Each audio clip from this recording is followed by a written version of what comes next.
Hello! How you guys doing? Oh my gosh, I played around with the face cam settings and it looks way darker than when I did it. I guess things changed that much? Like, what? That's crazy. Oh, that's better. Hi guys, how are you doing? Welcome Aladar, hello PBH, hello Shamari, I hope you're doing well. We are going to continue working on our animals today. As you know, I sketched out 5 animals last time I streamed. So we're gonna add some colors to that. We're gonna kind of finalize the line art too. Probably more like hard line art, kind of like the last time. Yeah, like that. So we'll do line art first, and then we'll get to it. But I hope you guys are doing well. Hello, Poku. Hello, Dave. How you doing? Welcome in, welcome in. Here, I'm gonna start pulling up my references again. Okay. Here we go.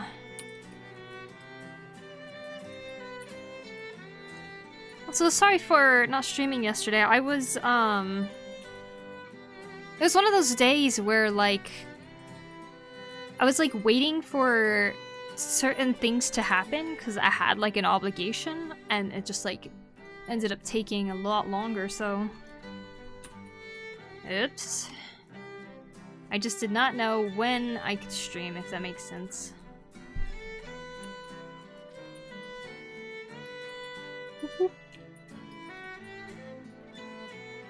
But we here now.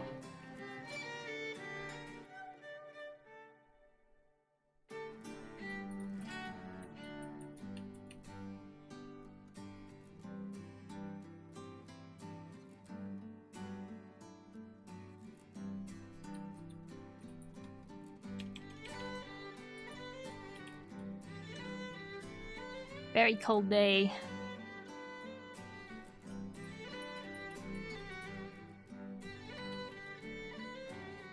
All right. Woo-wee. All right. I got my references out. Let's get to work. How's everybody doing? All having a good day?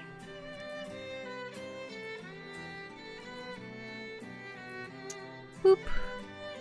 Get a new layer out.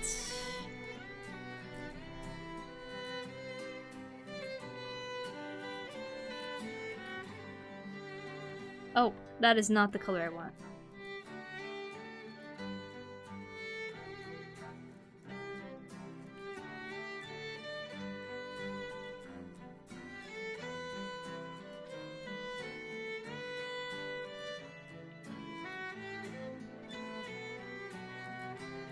Yeah, they kind of got cat ears. So cute. Whoop. Cat ears.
This is a new autumn playlist that I found, and I'm hoping that it doesn't get copyright striked. But it's supposed to be video game music, so maybe it's okay. I love Discord. You love Discord? Discord's pretty awesome.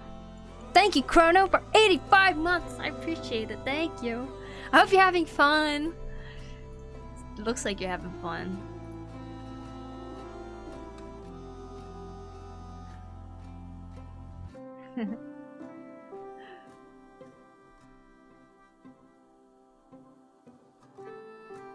Happy Saturday! Happy Saturday to you too, Ernesto. I hope you're doing well. Welcome on in, welcome in.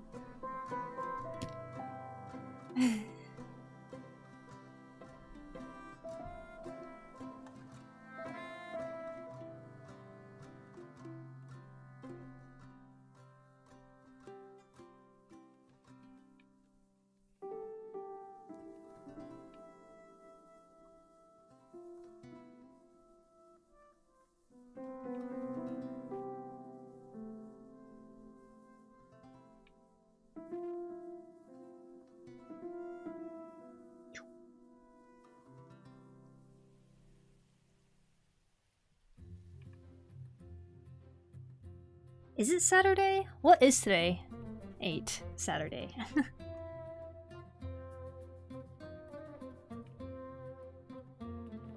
Good bassoon.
Hiyo, Maggie. I am doing well. How about yourself? Are you having a good weekend?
I'm okay, just got up. Weekend has been good so far. I plan to do some art studies today. Oh, very nice.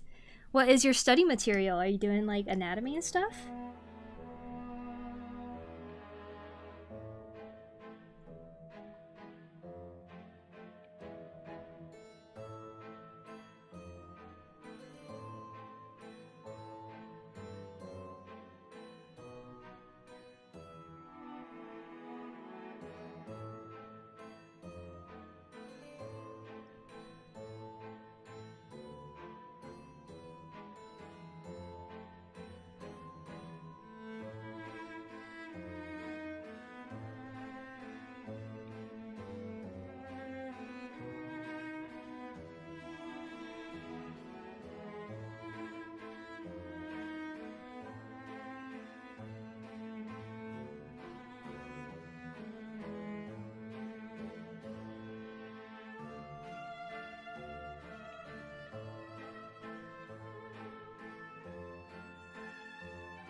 Good morning, Took. I like all the art you've been making lately. I've been seeing it. Very cool characters. Yep, and some master studies from some art books. Very nice. I need to do that as well. I just returned the art book that I had borrowed from the library, the anatomy one. I really want to buy it. I think I will at some point. But yeah, then I was looking to see if there's other anatomy books at the library, and there really isn't that many. There was like one that was a little bit more realistic. I was like, okay, maybe you can learn something from there, but it was like realistic anatomy is like what it was called, basically.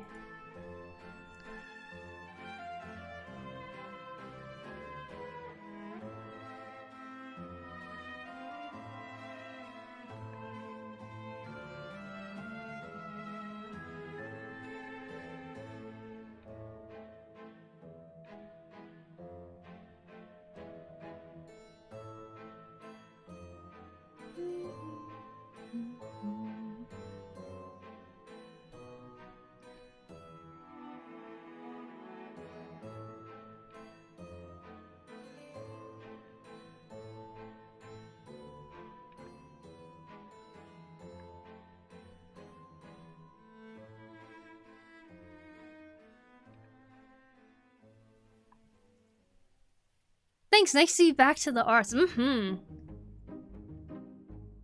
to always see it.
Hi, Toronto.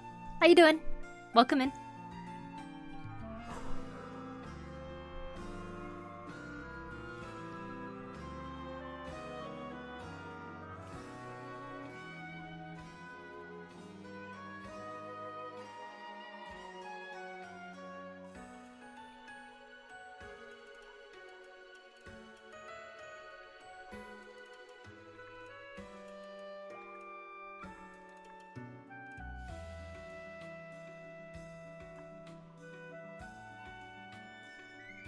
Yusuf. How you doing? You having a good day? I'm doing great. Good to hear, Toronto. Very, very nice.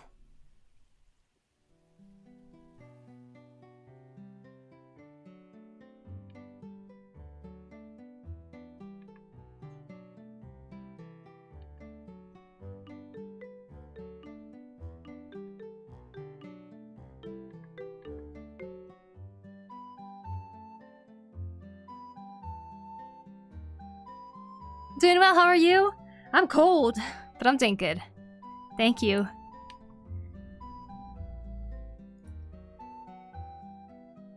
Sometimes it's hard to remember that it's actually a weekend.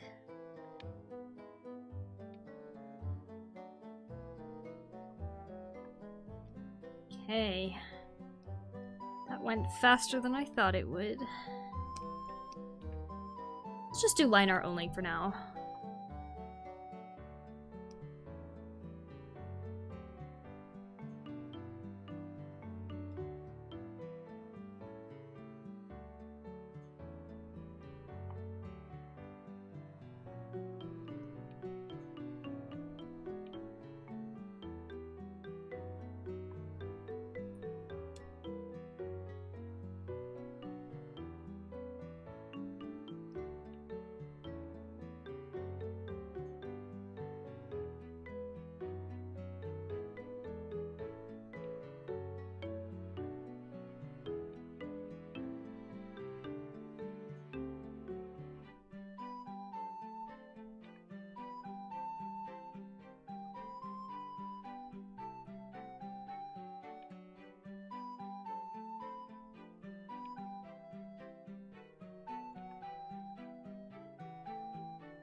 Cold weather-wise or sick-wise? Oh, weather-wise. Luckily, I'm not, like, sick. I don't have a cold or anything, so that's nice. Just always freezing temperatures.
Coffee gone. Time for a second coffee. Hey.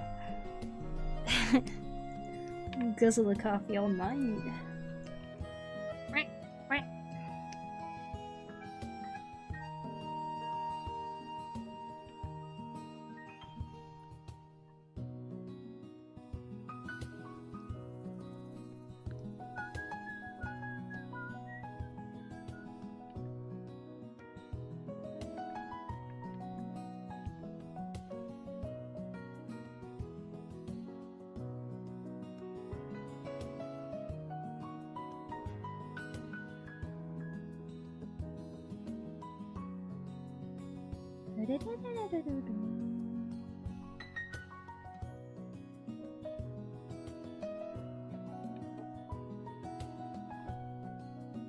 Very nice, very nice.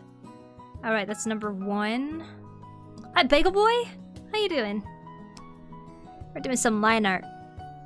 Boop.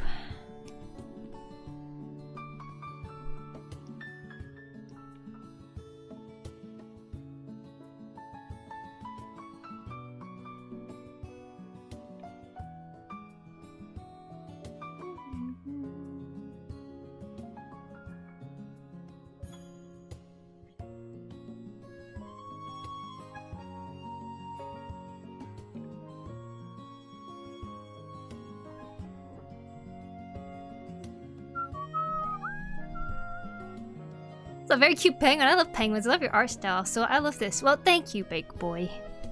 Oh, very nice of you. I'm glad you like it. Hope you're having a good day. Hope you're having a good weekend.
Nice sauce, boss. Hope you're having a good stream. Thank you. Hope you're having a good day. Welcome in, welcome in.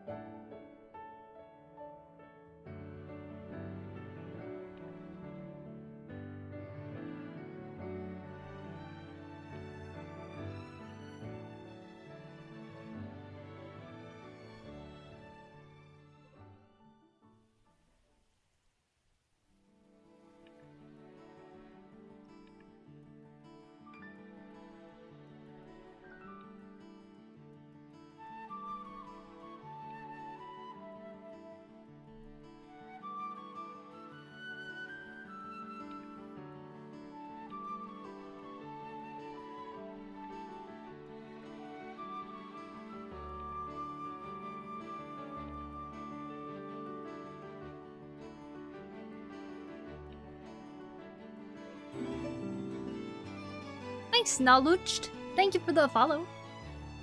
Hey, Sarobody, I hope you're doing well too. Is the little guy twerking on the side of your screen an orange or a potato or what? Good job. Second guess. It's a potato. A cute little guy, huh?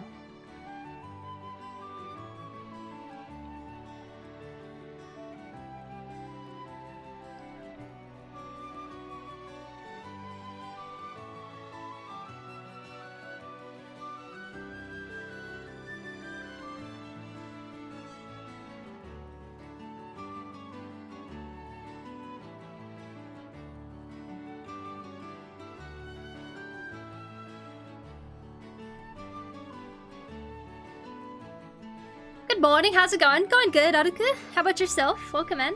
Hi, Plank Walker, I hope you have a good lurk. Sup, Afterglow? How you doing? Nyx Jelly God, welcome, welcome.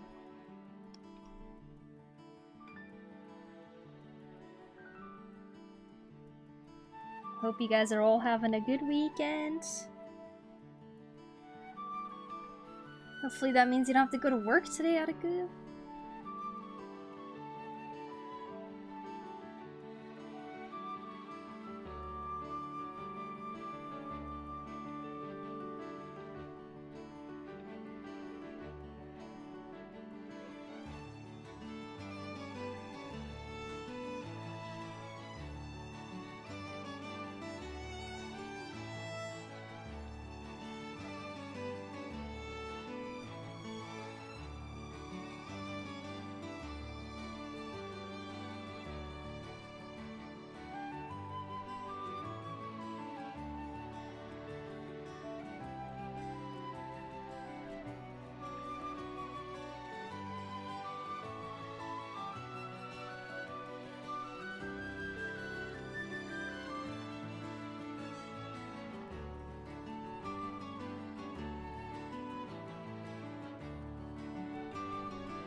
Hello, Poku. How's it going? It's going well. Let me not. Welcome in.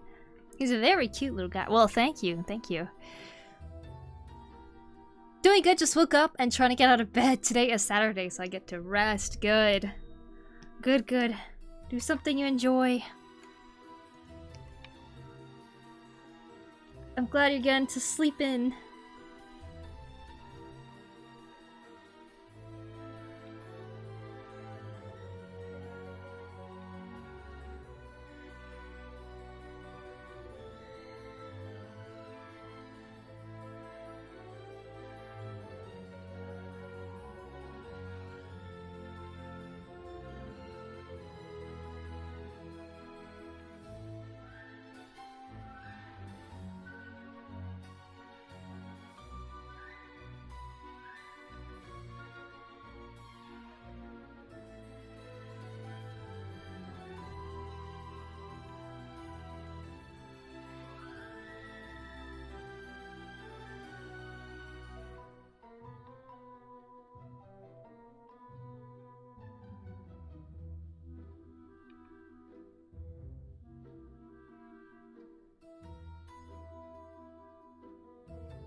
For a second, it looked like it had big lips. The funky looking penguin, huh?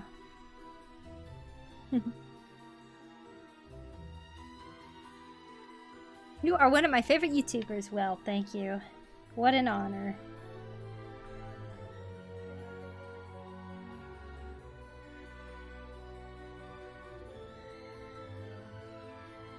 I'll try. I woke up at 7 AM, but I tried to stay a bit longer. I'm not good at sleeping in. Oh.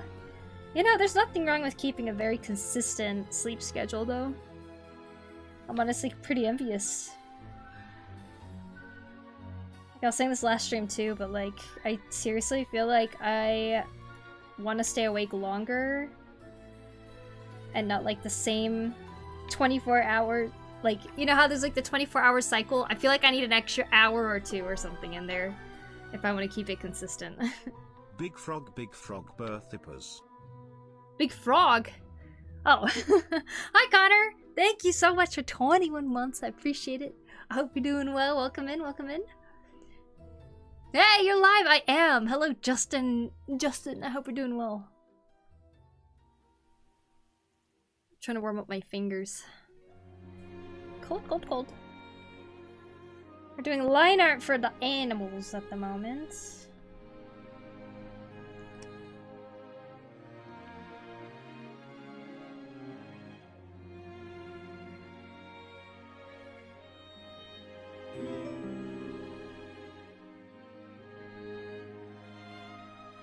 Hi, thanks for the follow, Overhaul Rainfall. I appreciate it. Thank you.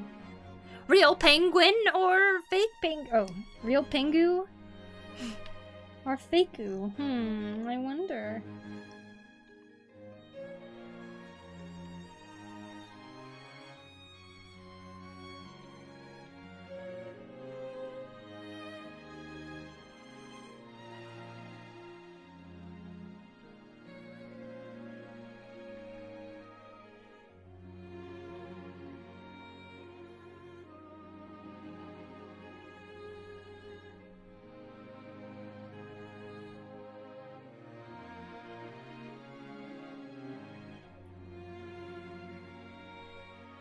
Hello, Poku. Always a pleasure to see you. Hello, Strange Brew. Welcome in. I hope you're having a wonderful day and a good weekend. Welcome, welcome. But on weekdays, I sleep only 6 hours or so. I need to sleep earlier. I see, I see. Dang. Well, you have a whole day to look forward to, Aruku.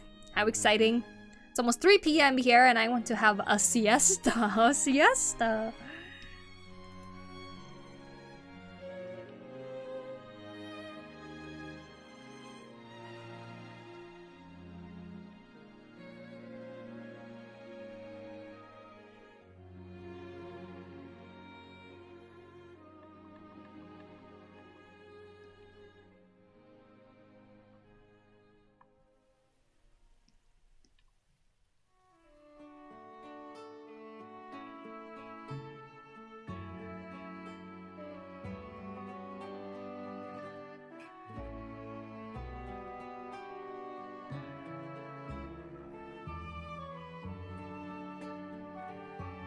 Alright, there we go.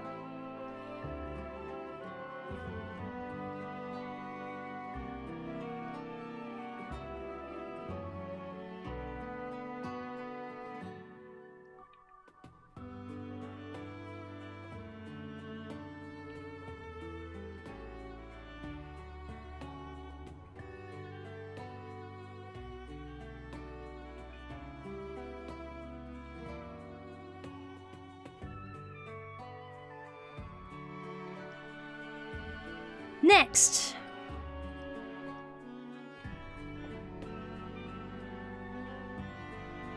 Water, eh?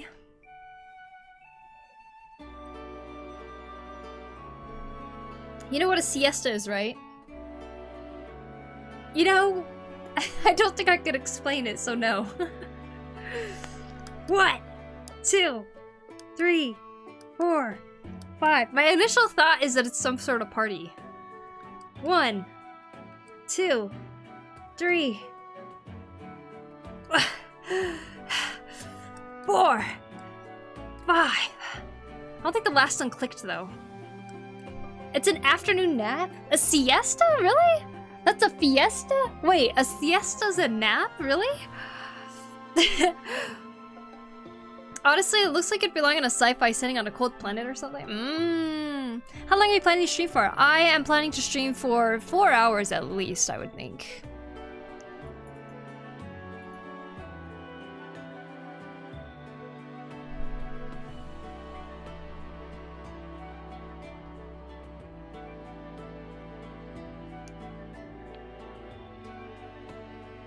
Getting poorer! I only got 2,000 points for reward. Oh no! That just means I need to stream more. So I can get more points. Siesta is an afternoon nap? What? Thought you're ready to party or something. Well, thanks for teaching me.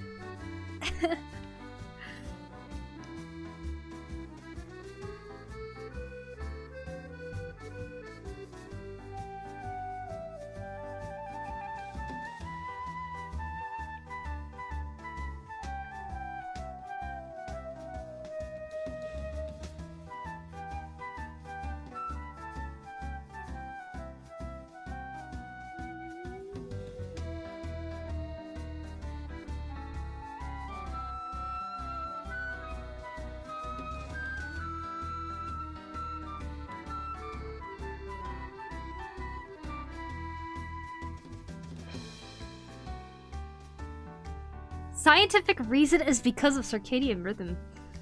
Scientific reason. For an afternoon nap? Fiesta is party in Spanish. Yeah, confusing, I guess. But it's kind of funny that they're so, like, similar in like, ending and stuff like that. I can't stay for the whole stream, but I will stay for as long as I can because I love your streams. Thanks, Bagel. Maybe you could have a party afternoon nap where you party in your streams all nap. Yeah.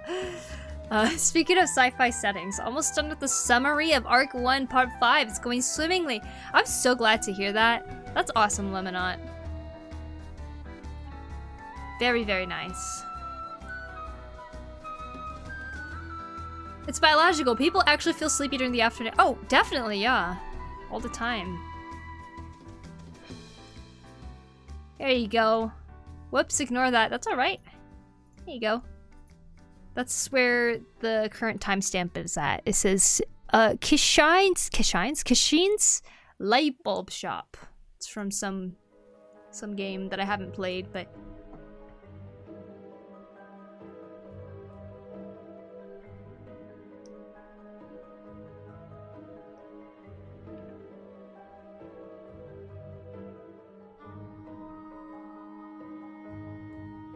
I didn't mean to distract you from drawing. I came from another stream and did the auto thing. Hey, no problem. You can always ask me at any point if you are curious about a song.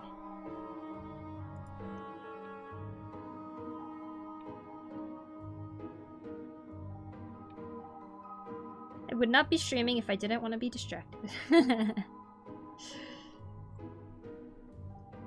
Or I'd do like a focus stream or something. So we're okay.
I've been developing and overhauling notification settings for Sound Switch program. It's a lot of work that I should be paid. Alas, it's volunteer contributing.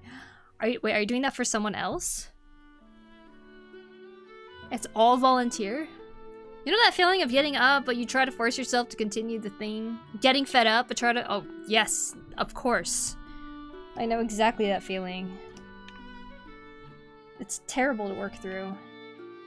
That's true burnout right there.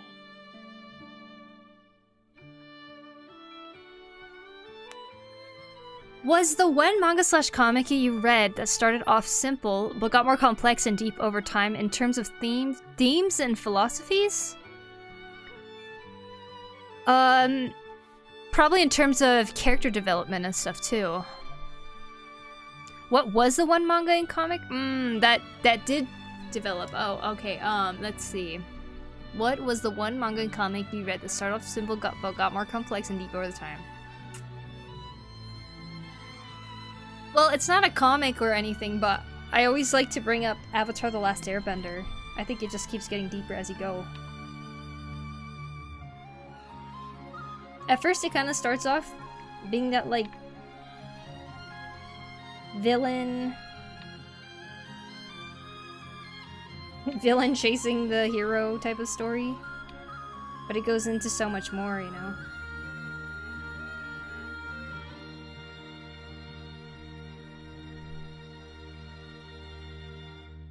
Mine is One Piece? Mm-hmm.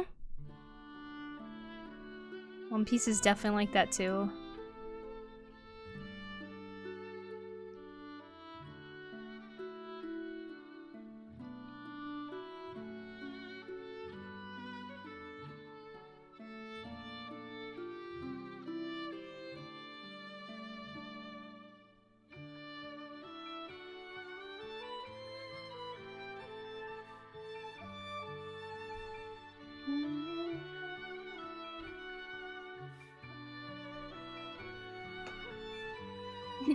Eepee. Time to sleep. Eepee, Chrono.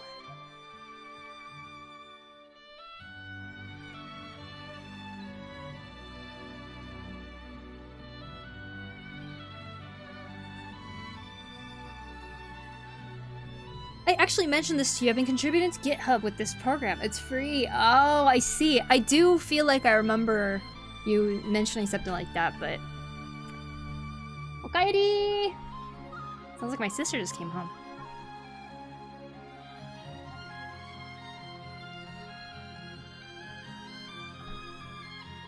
Hi! We have a lot of bread, like, Uh-huh. there's a rare bread today. Maybe bread. So we have more bread? We should make a giant basket and just fill it with bread, just so we can show the sheer amount of bread that we get all the time. I mean, some of it's gonna go into the freezer. I just haven't had time to cut it before I wanted to put it in the freezer, so. Okay.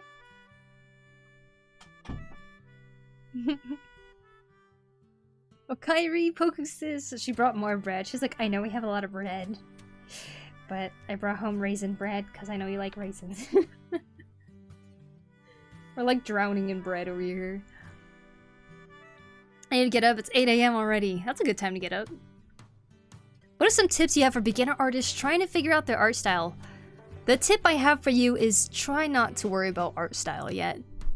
What you want to be focusing on is both fundamentals, but also drawing things that you really, really enjoy drawing. I think the art style that you're probably going to have is going to be a culmination of all of the art styles that you've come to be inspired by, such as what kind of animes or video games or TV shows and stuff that you see out there. The things that you see most are probably going to end up being a big portion of what your art style becomes too. So keep observing, keep practicing, and keep drawing things that you really enjoy, and don't really stress over the fact that whether you have an art style or not. It's important that you just explore a lot of things. An art style is honestly just such a overrated concept in a sense.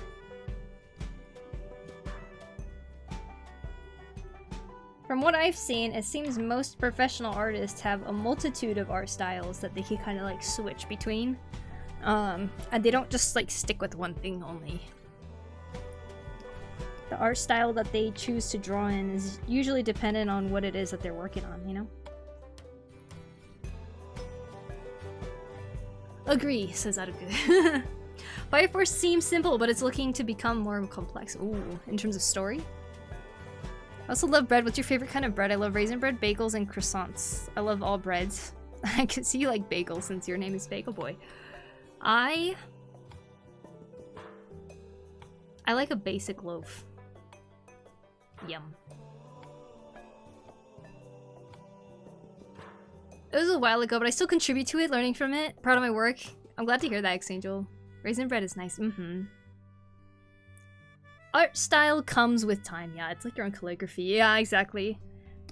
But see, if you want to get better at calligraphy or just handwriting in general, right? You can practice a whole bunch of different styles if you want to.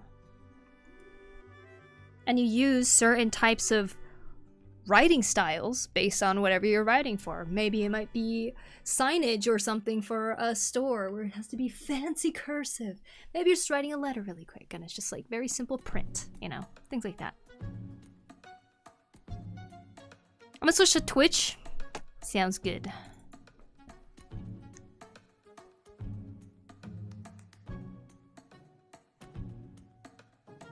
It got so bright. I tried to see if I can set exposure to auto and it just went overexposed, so thanks for that. There.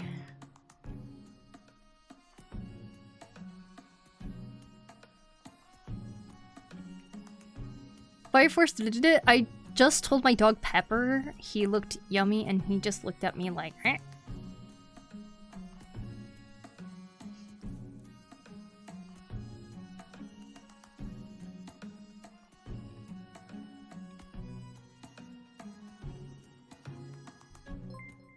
Val, thank you so much. Thanks for the raid. Get your shout out. Ooh, I forgot to type slash. Shout out, Val. Draws. Thank you, Val. I hope you had a great stream today. Welcome in. Hope you're all doing amazing. Welcome in, welcome in.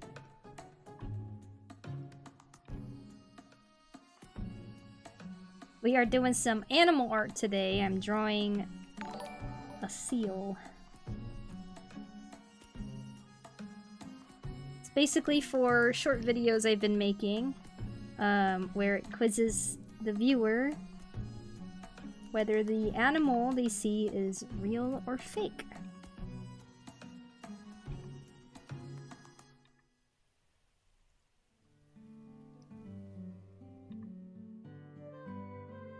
Very fun.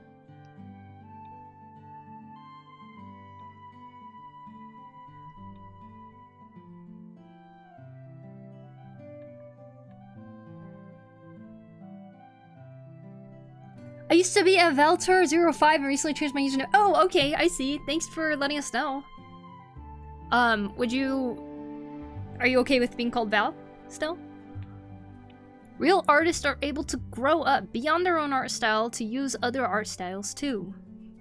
What's important, like I said, is to learn the fundamentals. And once you learn the fundamentals, and of course to have fun too, but as you keep learning fundamentals, you start realizing how stylizations are all taken from the basic fundamentals of art, and they're kind of played around with. Some parts are exaggerated, some parts are not as exaggerated, you know, like... It's all a creative take on what we see in real life. But you won't truly understand... You won't truly understand how much of that, like, how much fundamentals are in there until you actually learn them too.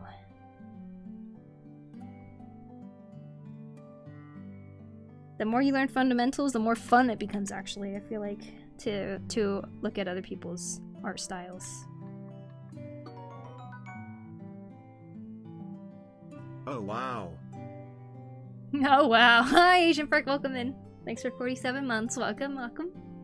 Hey Oxy, thank you for the sub on YouTube. Appreciate it. Welcome in. I had to stop streaming so I can give medicine to my ratties. Oh, I see, I see. Are they okay? I'm fine with Val, I see. Welcome in everybody from Val's raid.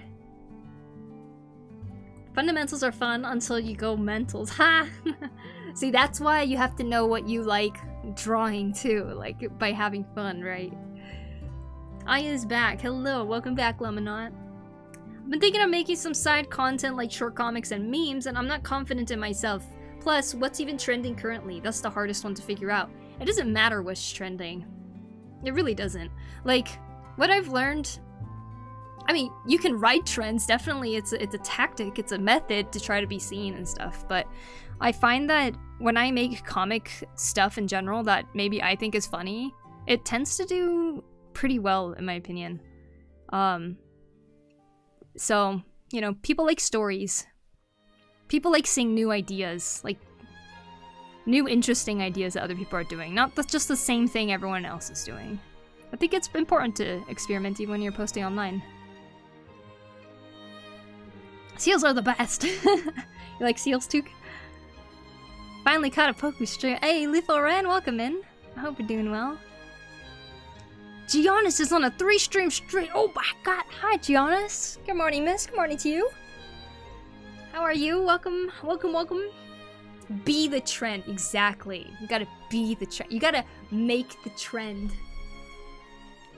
5 squeezes. You got it, River. 1, 2, 3, 4, 5. Okay. My left hand feels weak lately, so let's see what happens. Here we go. 1, 2, 3, 4, 5. Okay. I did it. Hello, hi Nat. How you doing? Welcome in, welcome in.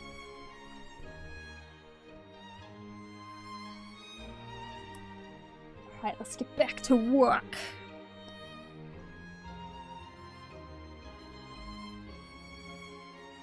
You?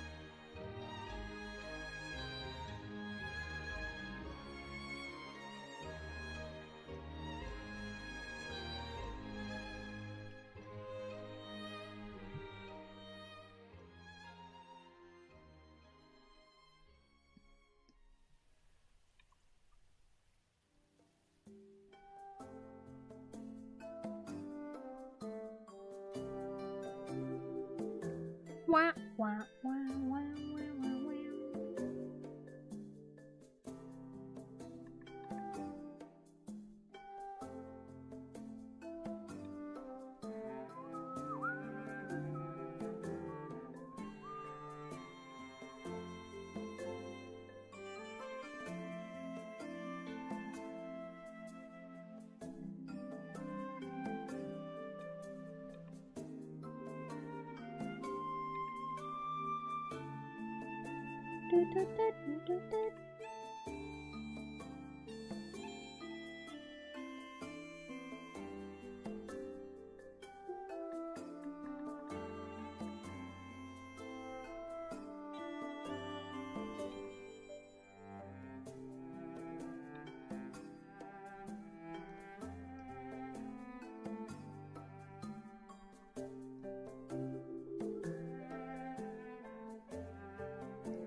Saw a cute pic of a seal today that was sleeping with a boat buoy as a pillow. Or was it a sea lion? Cute. Is that a space seal? Yeah, it's flying in space. I split my sleep into 3 pieces. So, yeah, not the best money. Oh, you split it up into 3? Like, you sleep 3 different times then? Dang. I'm sorry to hear that, Giannis. I hope you could get some better rest tonight. Or maybe a nap today, later on? Why are legs so hard to draw? They are. They're so hard to draw. This created patchwork little guy from Old Sucks. I'm trying to think of what to name him. Do you have any suggestion? A patchwork little guy? Patchy. His face.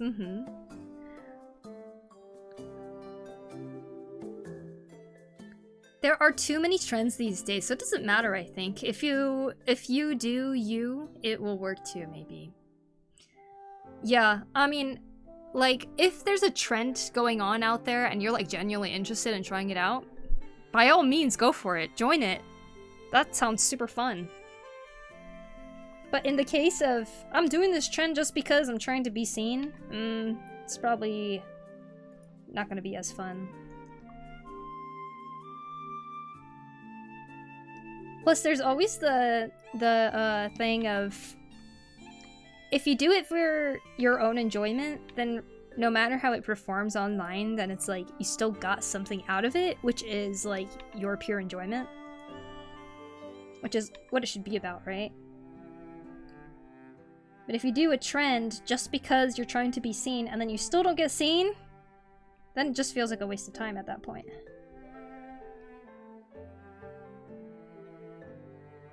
So why use your time on that?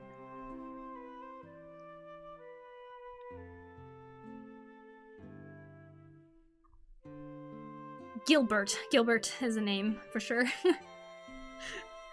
I'm usually wrecked if I can't get 8 in a row. Oh, wow. Also, little ponytail, Poku? Yeah. I have enough hair now that I can have a little ponytail again. It's coming loose, actually. I don't have much hair still, but I can have my little ponytail again, which is kind of funny.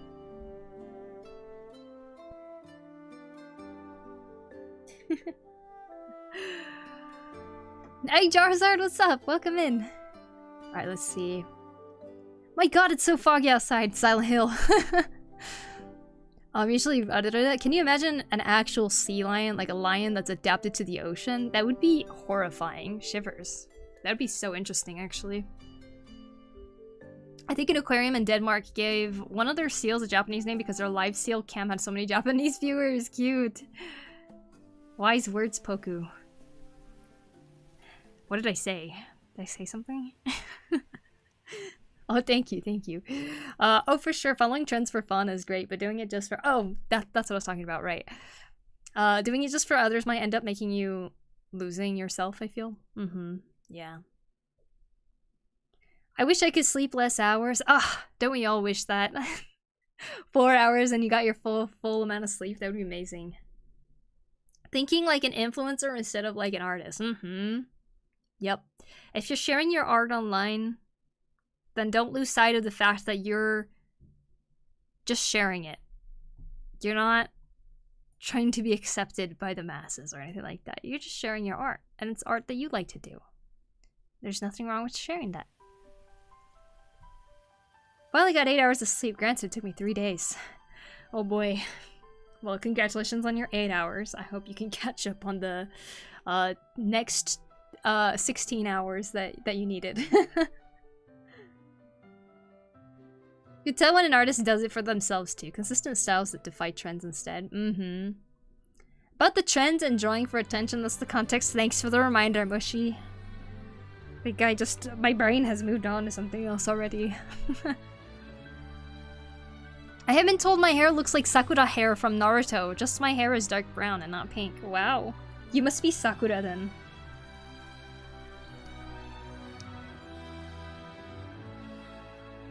Okay, I feel like this is pretty cricket, so let's just flip it around really. Oh, yep. That's what I thought.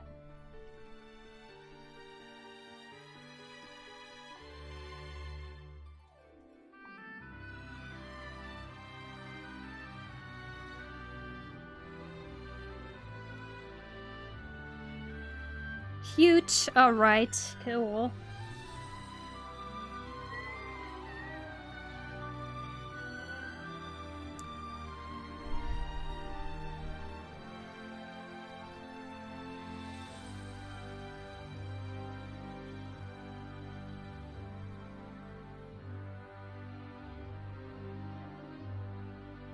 Pew, pew, pew, pew, pew, pew. There we go. Seal gets resized. Yeah, it was a little lopsided there for a second. Okay, you know what? I think I'm gonna have to start making some folders for each of these little guys here. Starting with this one. Boom.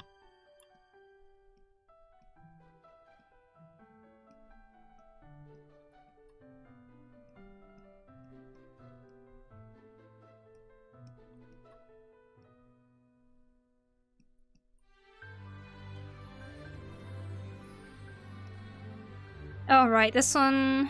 I kind of want to do that one last. I don't think I want to line that one yet.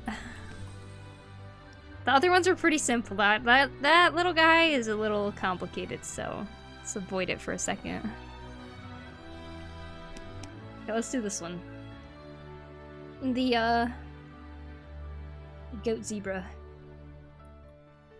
Wow, that elk/deer, it's so cool! Oh, I called it a goat zebra. Seal gets resized. What's your favorite? What is my favorite what? Like animal? You're fine, Poku. Don't take it personally if someone overlooks my... I don't take it personally if someone overlooks my message. I type silly things. Well, thank you for re-explaining again. That was very generous of you. Thank you.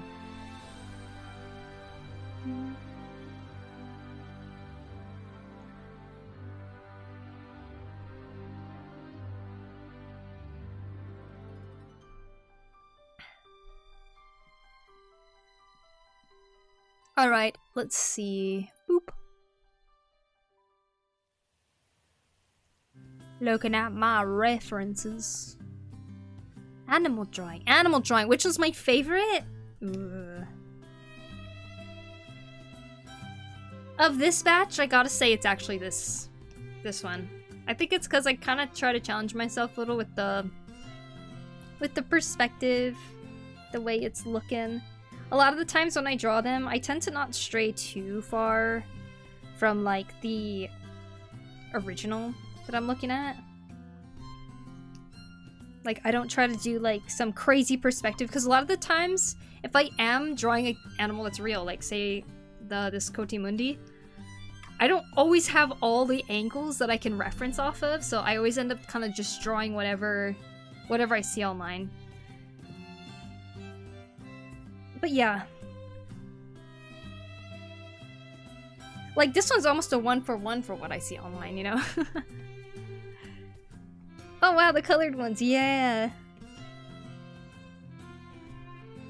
This one I tried really hard to make it look like a Pokemon. Because it looks like one. So cute.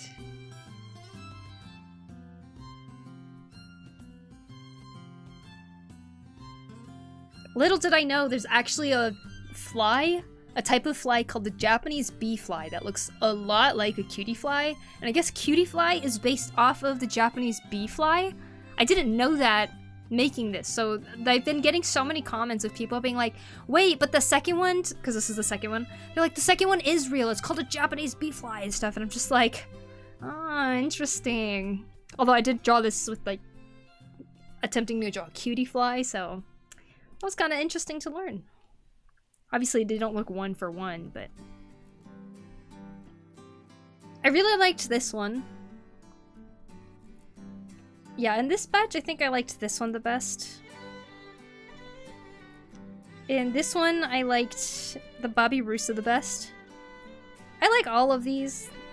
They're pretty awesome. But my favorite one was the Bobby Russo. I don't know why. Something about the way I lined it, I just really like. In the second batch... See, a lot of people said Cutie Fly kind of looked like... the Hummingbird Hawk Moth. Which I thought was really interesting. Because I don't think they look similar at all.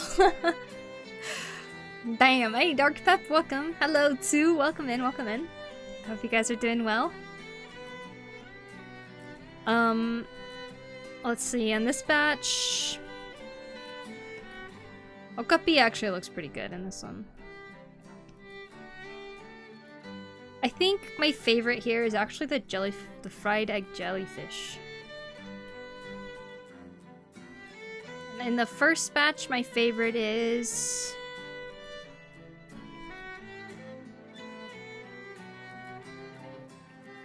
Sorry, Uku, I'm gonna have to say the Mangalika pig. I don't know why. I really like the way it drew little swirlies on it. So yeah, there we go. Those are my favorites so far.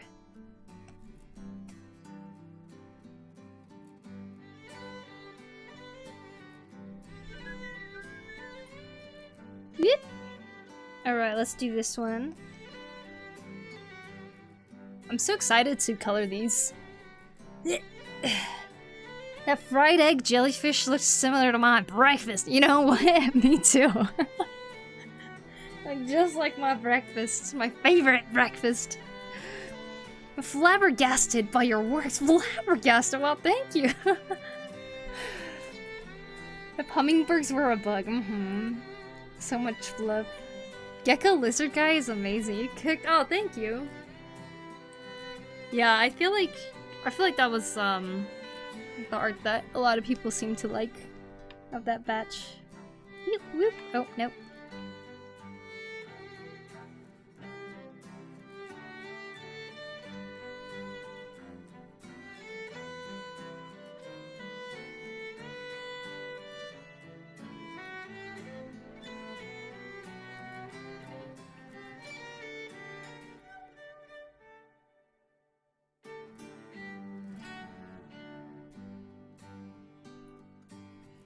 Thank you for the subscription on YouTube too. I appreciate it. Thank you. Welcome on in.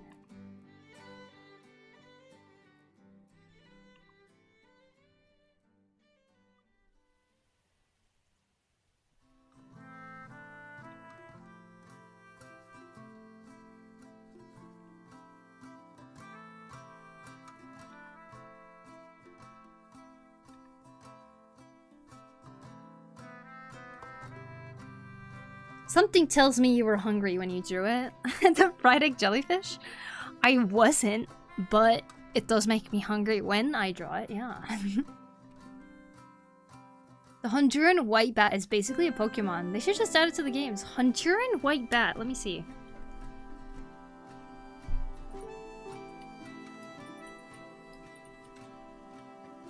Honduran white bat. Oh, yeah, I've seen those. They're so cute. Especially when they're bunched up together like that. It's so small! I don't know why it makes me emotional seeing this one. You're adorable. Oh my god, that's emote worthy right there. With its 3 little teeth. That's cute. Oh my god, I love it. You ever have that moment when you're writing / drawing something and then you just stop and stare at it, stressing what to put next, only to feel burnt out and lost? That's my mood currently. Take a break, Lemonade. You don't have to do it right now, right? Let yourself think about it. Let yourself, you know, take your mind off of it for a second and come back to it. Might help you. But yes, I definitely know that feeling.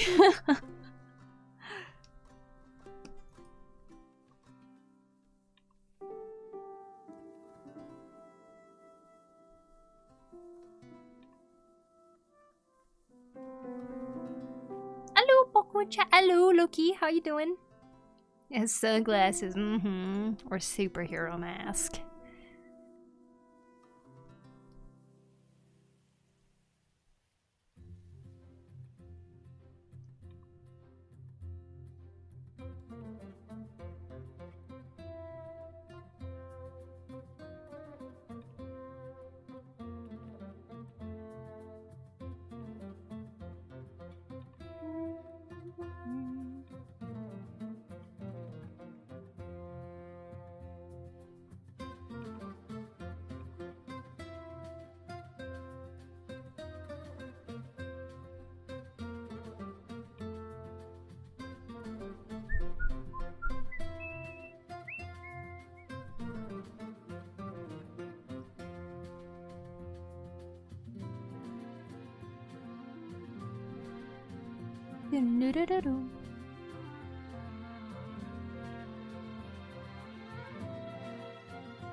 Wow, it is getting dark in this room, I can tell. I think I'm gonna go to sleep. Sleep this off? Yes, good idea, Lemonot. I hope that you can find that inspiration again. You have a good one. Sleep well. Stay full of vitamins. Good old vitamin C.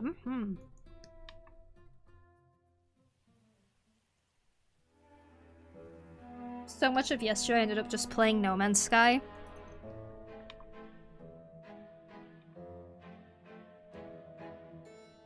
That game is never ending.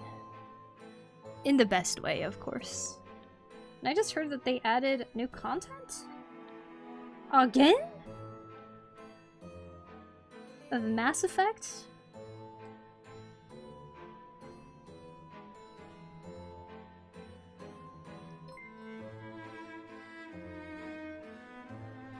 Well, the Rise Live, hello. Thank you for the raid, I appreciate it. How are you doing today? I hope you had a good stream. Welcome in.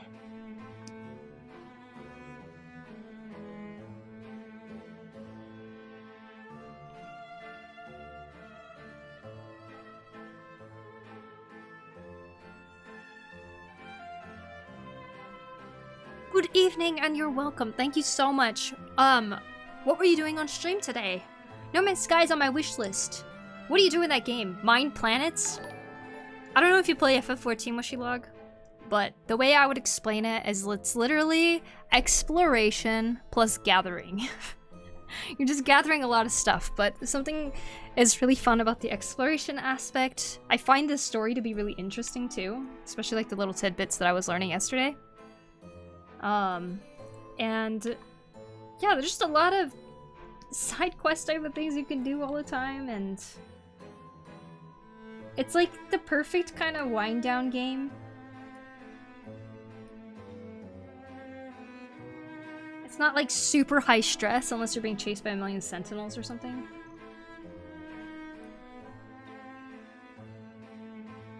If you have like a thirst for exploration, then I feel like this is quite literally that game for you. It's very, very fun. I was streaming Rocket League. Oh, fun! Very nice. I hope you had some good games. I just read today that FF14 had a Final Fantasy Tactics set of raid/quest. Yeah, I think you're right.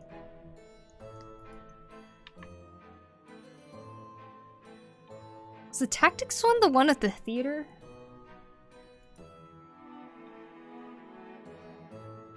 That was the one from Stormblood then. I think it is, I'm not sure.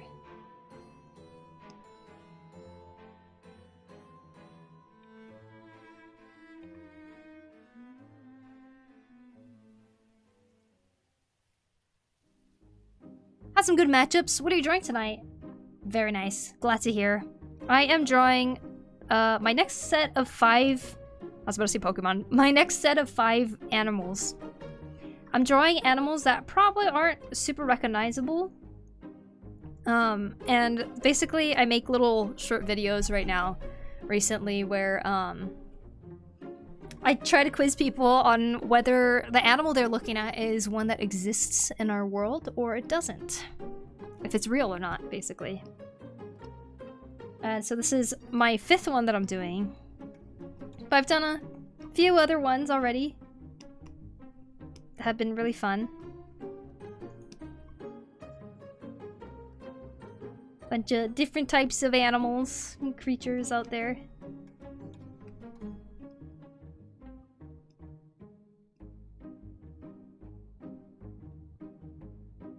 Fun stuff. So we're doing our next batch.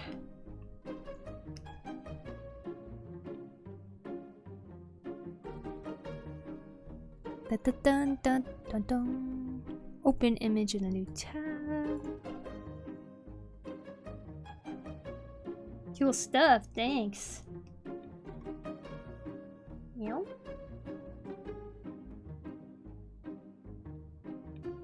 But after this, I'll be working on this commission again. I'll be doing some rendering, so that'll be pretty fun, I think. We already started doing some rendering for Kitty Cat here yesterday. I mean, last time I streamed. It's already coming along a lot better than it was.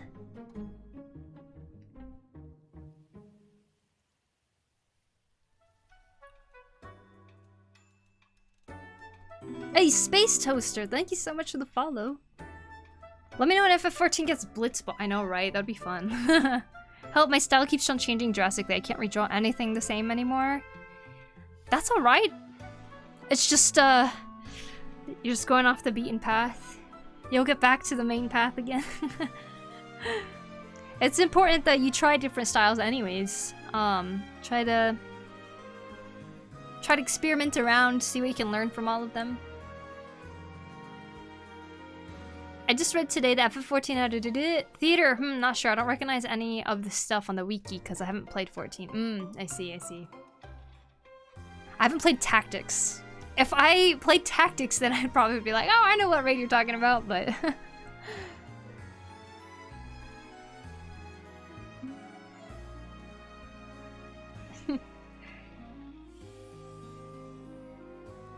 Alright, let's continue on.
Meow.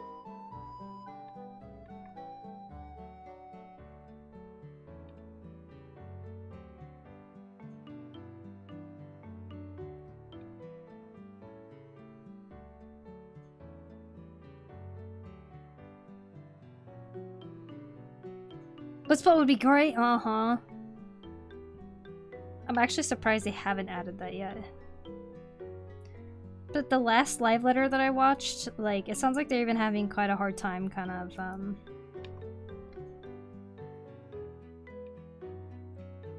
what do you call it? Like, okay, so there's like the housing system on FF14, right? They are trying to expand the amount of item slots you can have in a house. And I guess they have to like really expand the servers like crazy to be able to do that, so it can handle the amount of items in each person's house.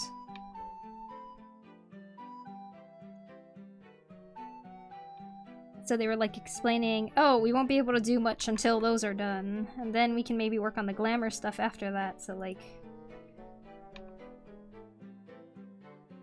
I don't know how much that would affect adding things like Blitzball, but...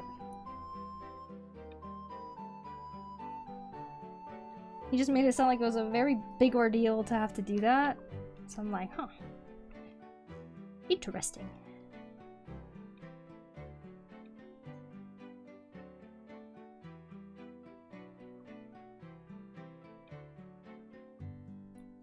Poku, hoi! Hi, Carrots! Welcome back! How you doing?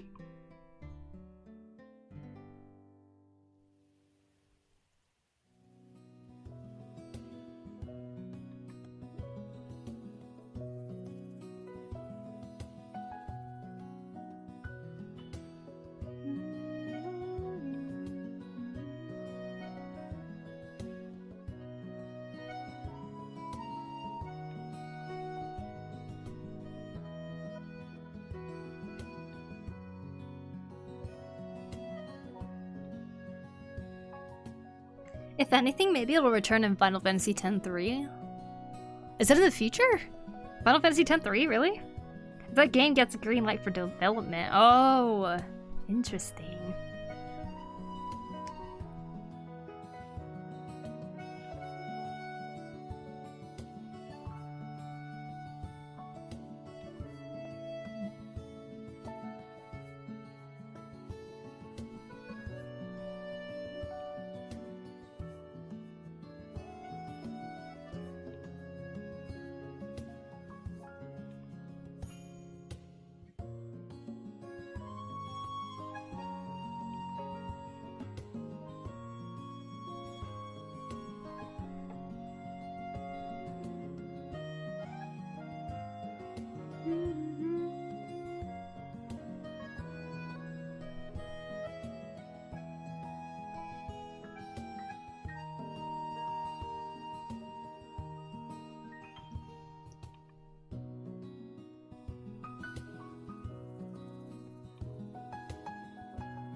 How are things going? Hey, Joran? Things are good. How about you? Hope you're doing alright today.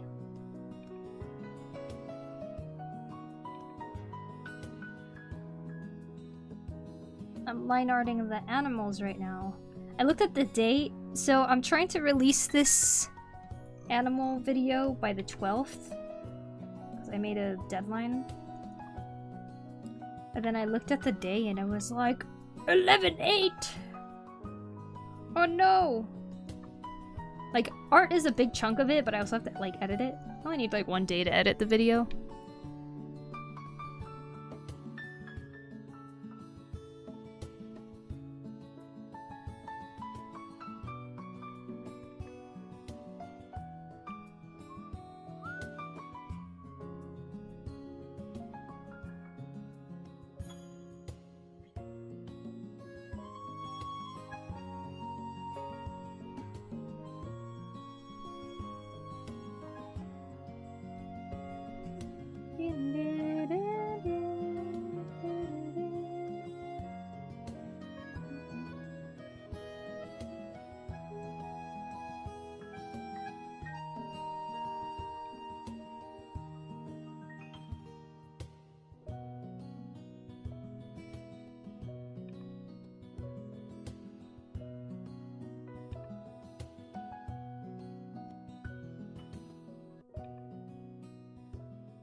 Low-key tired?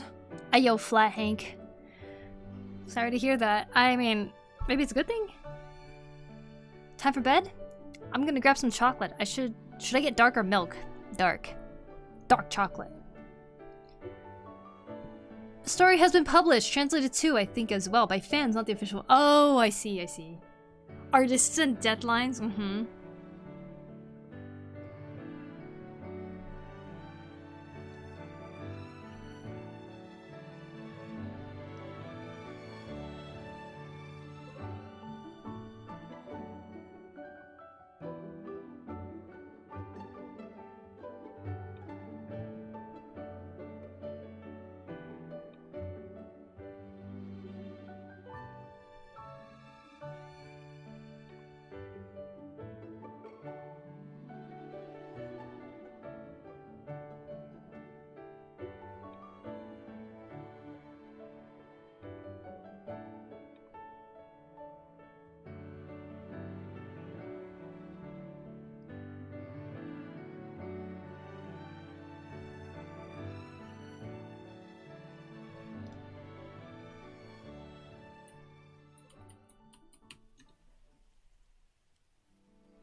Alright, here's the one I was avoiding.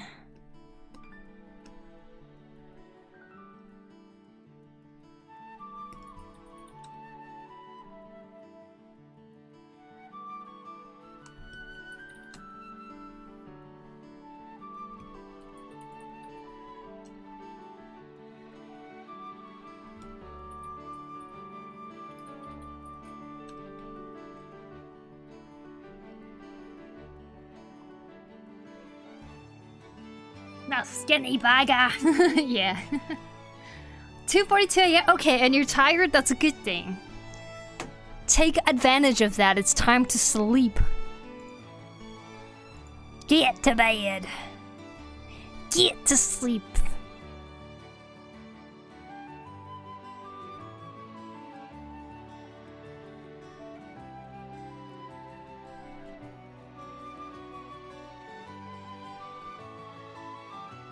Alright. 1 hour and a half in. It's time to take a break. Sleep. Never heard of it. Oh, wow. Alright. I will be right back. If you guys haven't taken a break yet either, you make sure you stand up and stretch or something. Okay, bye.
Hey, Acid Rain, thank you so much for the follow.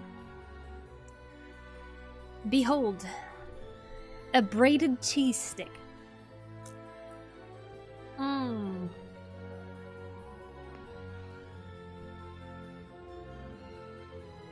Welcome back, thank you. What does it taste like? It tastes like Cheez-Its.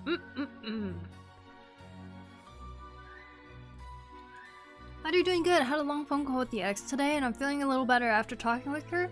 That's good, I'm glad. I'm glad that you're able to get some things cleared up.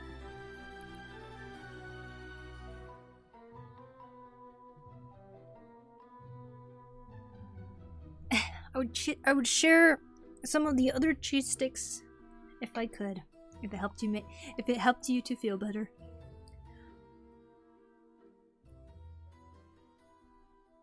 Welcome back. Thank you, Ataku. Jeez, a great snack indeed. Dark chocolate rules. Dark chocolate was delicious.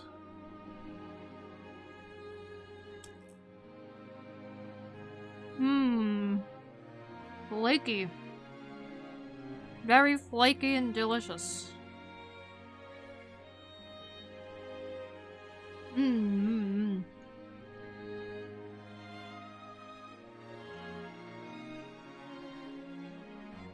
Alright. Here we go.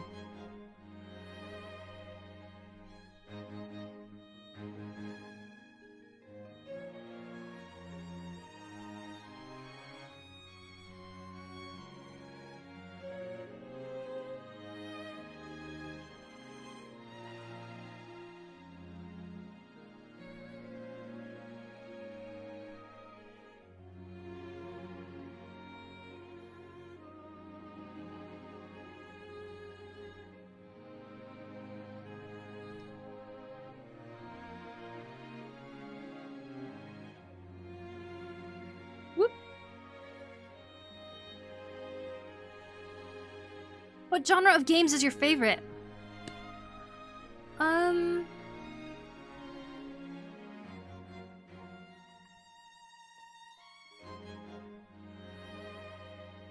What is my favorite?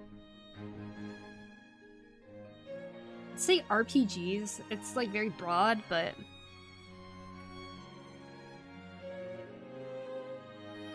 it's probably the most accurate.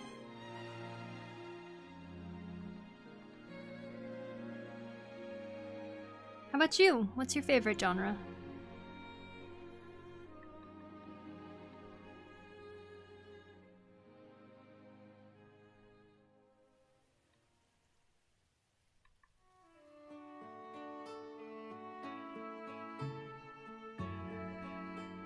It's not a real animal, that's a scyther, huh?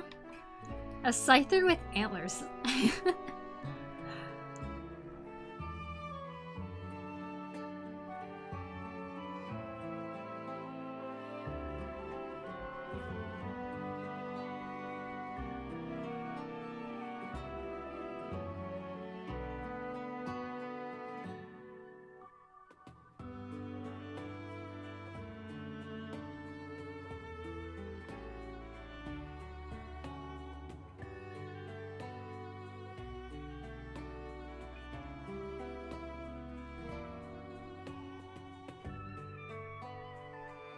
Never mind, back again. I can't decide to go shower and then sleep or stay on my computer. Go shower. Showers are the best.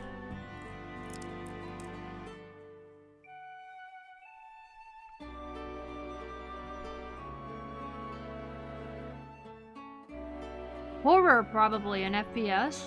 But it's hard to choose. Have you played Growing Up? I have not. Is that a horror game? I haven't played enough horror to even rank it. If that makes sense.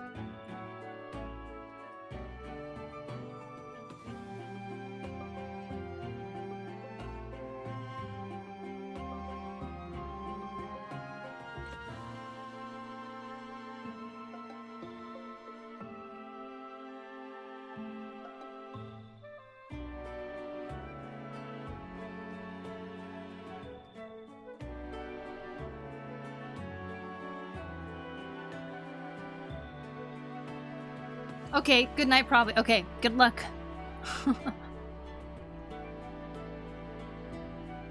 There could be one with antlers now. All the region varieties of megas. I know, right? Seriously. See all the people mega evolutionizing their pets. Mega evolving, I mean. Evolutionizing.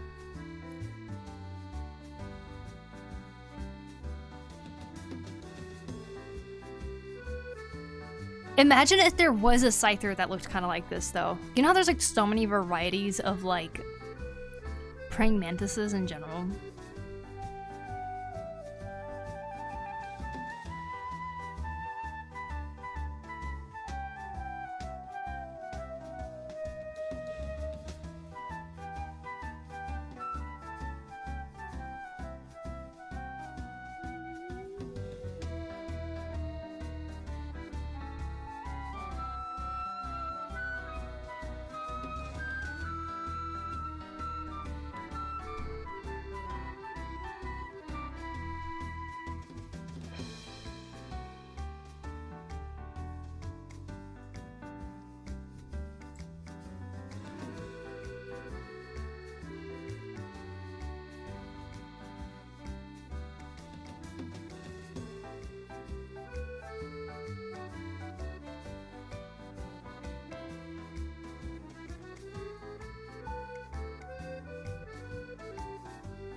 Right.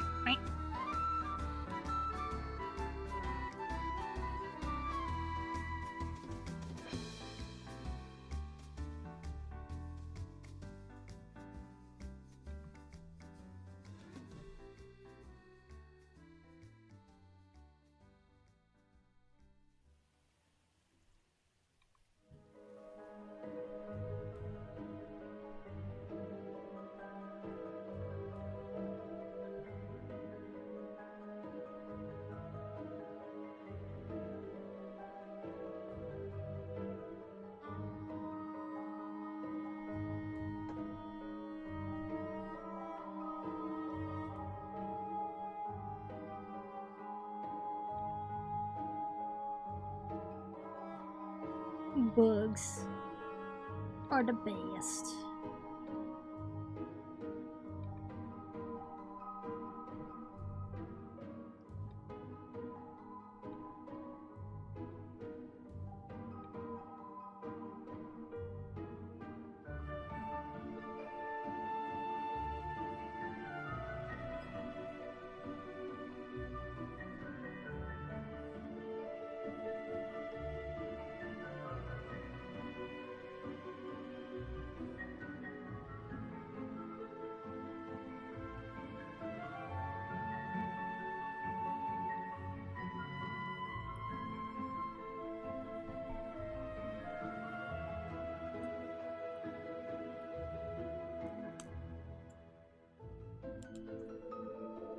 Oh, it's so hard.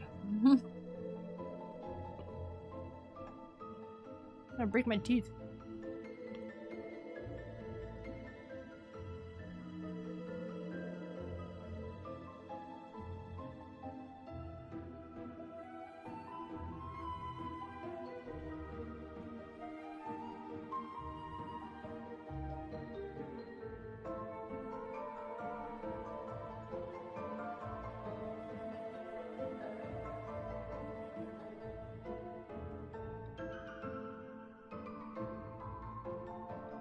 Yep.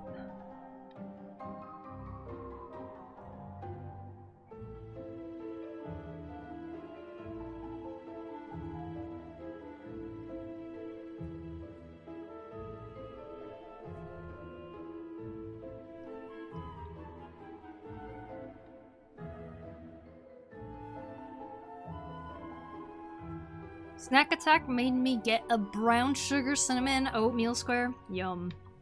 That sounds delicious.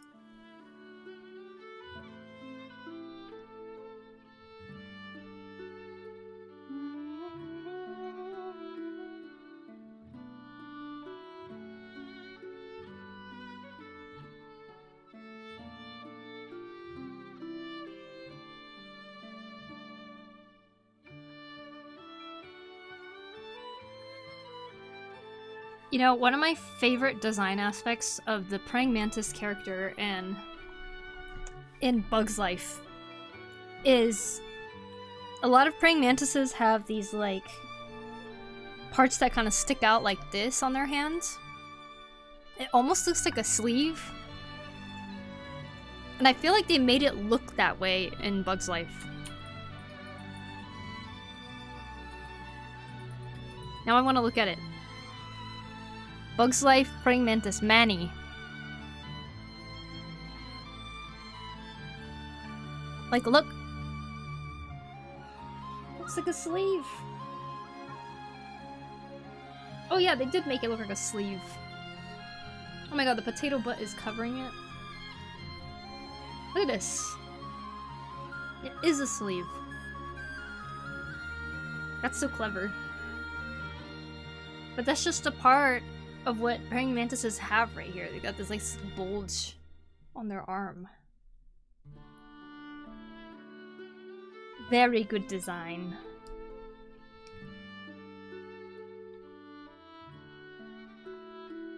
Got a Switch 2 today, and it looks pretty sick. Oh, nice! Congrats! What's your first game on it? Or what's your first Twitch exclusive game on it?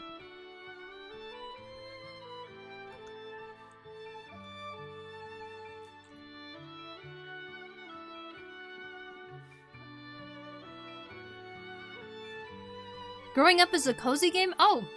I recommend it because it's one of my favorite RPGs. Awesome. It's on Steam. And you said it's on Steam? Okay. Growing Up.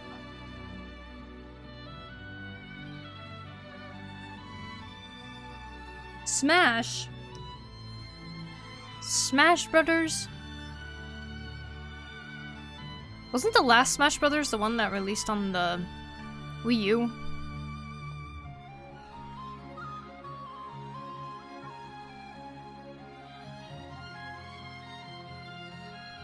Can't remember if there was one after that.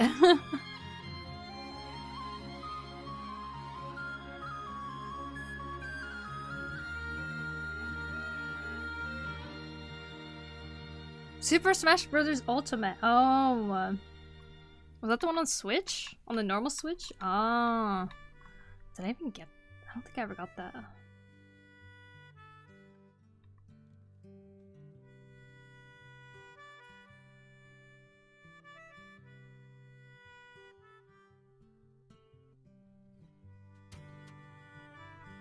Smash will never top having Sora. Is stream buffering for anyone else? Stream is good for me. Thanks for confirming, Aladar. For some reason, I thought you were gonna mention the fact that they eat each other. They do eat each other as well. Also, hi, Fershi. It's good to see you. Welcome in. I hate Sora? What? And Sephiroth? As Smash characters? I see.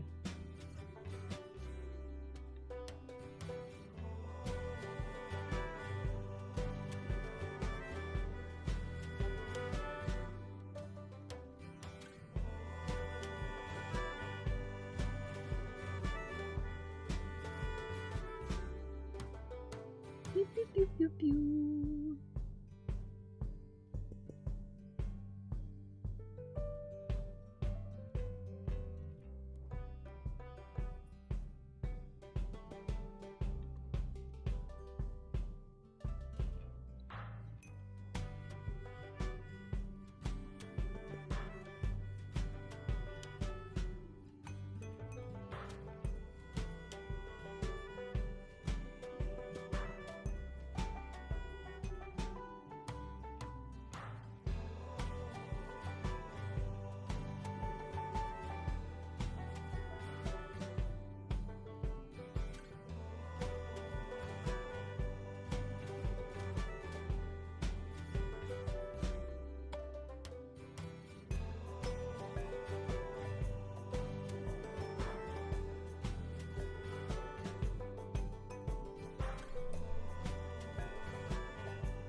I want to ask, have you gone to an art school? I have not gone to an art school. I am self-taught. Oh, hi, I hope you've been well. Thank you. I have. Just, drawing like the usual. Hope you've been well too, Frishy.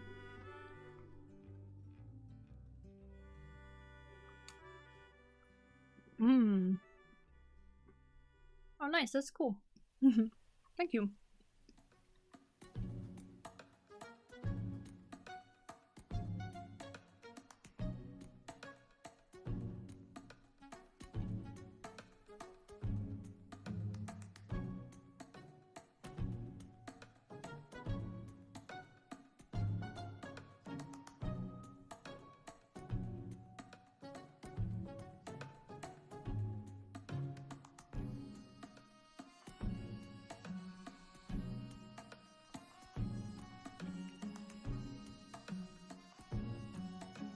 Have high school experience and that's it for art? Very nice. The last time I took art was in middle school. And I hated the class because my art teacher did that thing where they draw over your art and make it worse.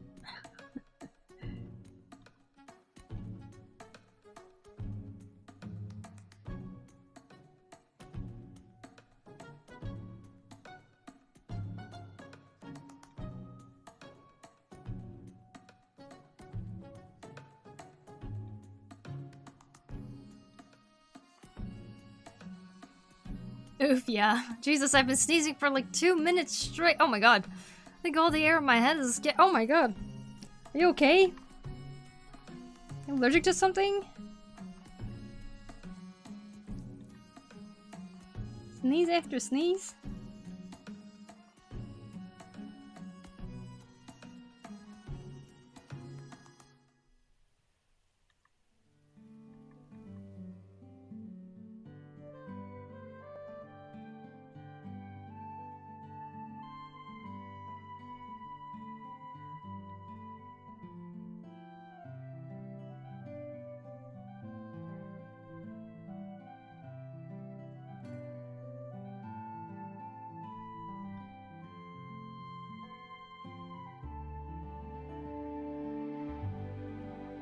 I'm good, trying to learn to draw again here and there with the pad that Jarzard gave me. Besides that, been cooking more and doing commentary events. Nice, nice.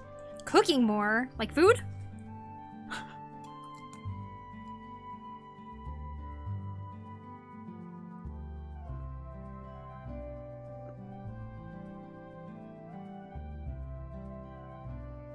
If so, I must be allergic to air. Oh my god.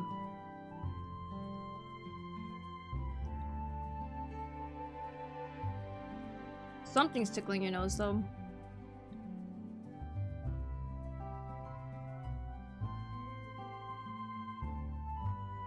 I wish I went to Japan this fall and winter because they have Katamari Cafe. Also, eating whole sweet potatoes again in the winter sounds like a vibe. Sounds pretty good. Katamari Cafe. Nice. In Tokyo?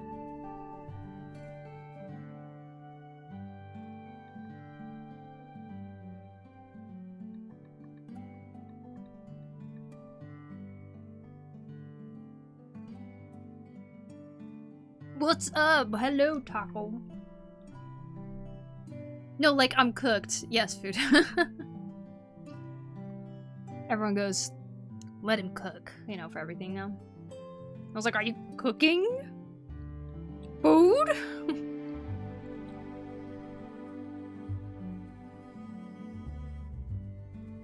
Nice. What's your favorite recipe that you've made lately?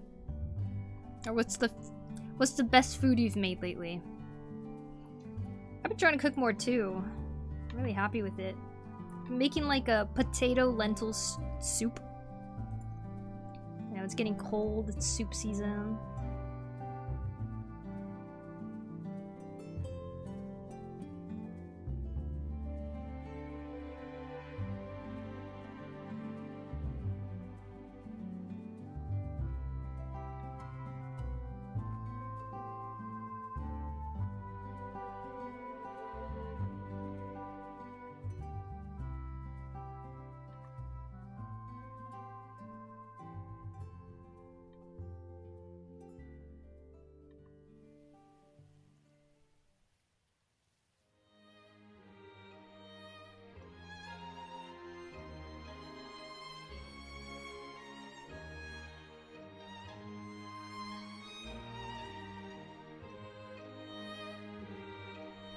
Hi, hey Echoes! New to your channel. It's really good, your art is so cool. Thank you, Echoes, I appreciate that. Thank you, thank you. Well, I gotta go run some errands in case I don't catch you later. Have a nice stream. Animals looking awesome. Thank you, Ataku. You have a good rest of the day. I hope your errands go smoothly.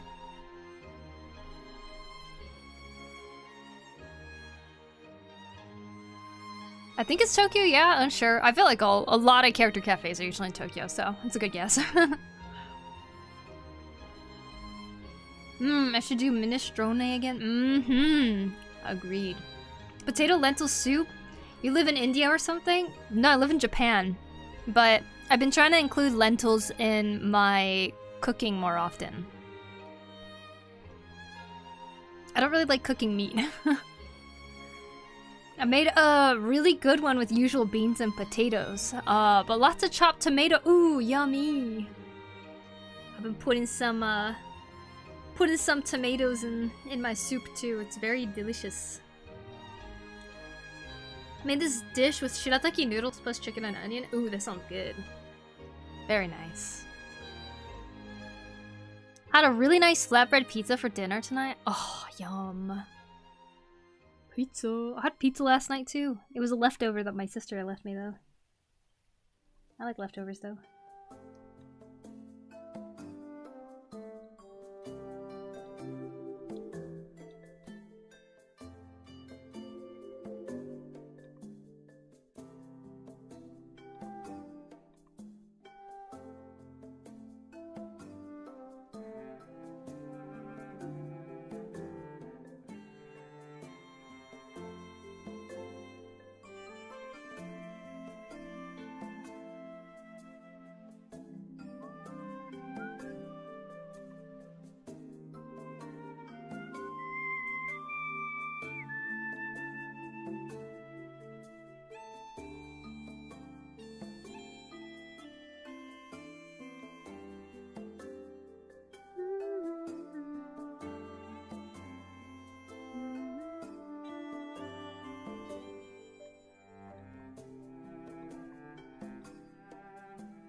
Missed out on unagi in Japan. Is it better than outside of Japan? Is it better than outside of Japan? In Japan? Yeah, it is. Depends on the place though. Unagi is very good though. If you go to a very specialized place where it's like pretty expensive to eat it, then yeah, it's really good. There's some pretty affordable places too that are very good. Mozzarella or ghetto or whatever. Mozzarella. Made a sauce, gochujang, peanut butter, sesame oil, soy sauce. Nice. That sounds delicious. They use so many lentils in their food. They do. It's kind of nice learning like a different type of cooking. Should be hitting up that spicy ramen. Popping in to say hi. Not feeling well, so I'm pump some tunes. I'm gonna pump some tunes to get through the rest of my shift. Good luck, Treesis. Sorry you're not feeling too well. Hope you feel better soon. I realized today I didn't praise you yet. Oh, thanks, Aladar. Just want to tell you I like your sketches. Thank you. Thank you. Falling asleep. Take care, Poku. Good night, Joran. I hope you get a good night's rest tonight. And have a good day tomorrow. Thanks for stopping in. Bye-bye. Hi, Koruto. Good to see you. Welcome in. Spicy ramen is so amazing. I'd eat that over Takis. Takis are my second favorite food. Takis! The little rolled up snackies.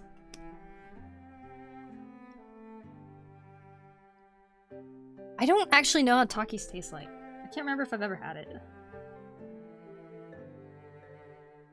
I remember seeing blue Takis one time and I was like... Bleh. But maybe it's just the color of the blue.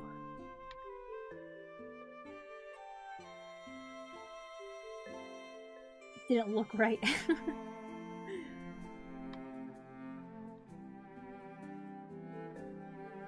They're more sour than spicy. Oh, interesting.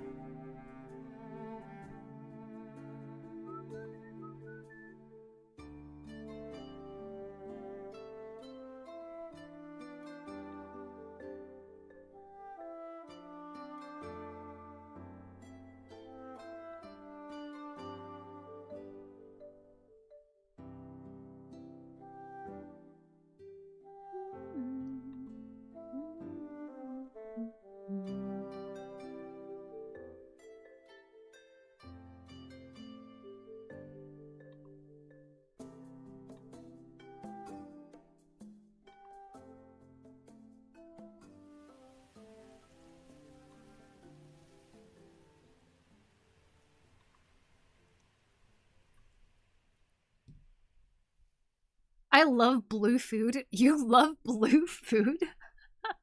What do you mean by that? Isn't it all just food coloring? Except for blueberries. Very limey. Okay, that sounds good. Certain Indian foods are pretty amazing.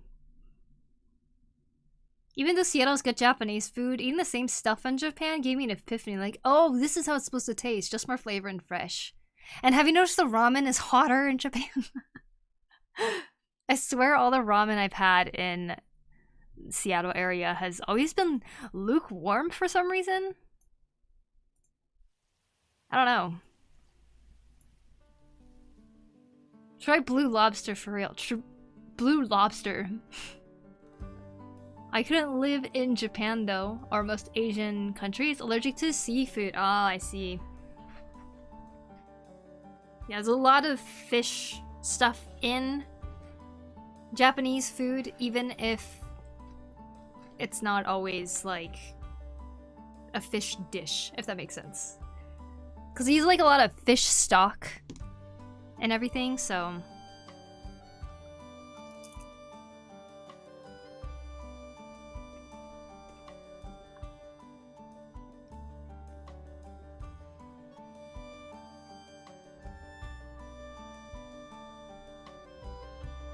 If you're allergic to fish, you're gonna have a bad time.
Oy.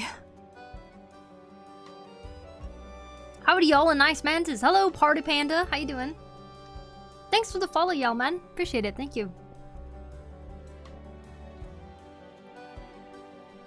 No, you just like whimsy, blueberries exist, come on now. Yeah, I did say blueberries, so. Even though you're probably just purple. Close, yeah. They're violet, if I want to be a party pooper.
Your art is great, Poku, but I seriously hate these things.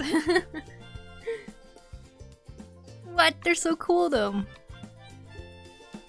Incredibly smart. But can be a little scary too, I suppose.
Does it make it less scary if I'm drawing it and you have to keep looking at it? Coming off to bed. Good night. Good night, everyone. Bye, Val. Thank you again for the raid. You have a good night.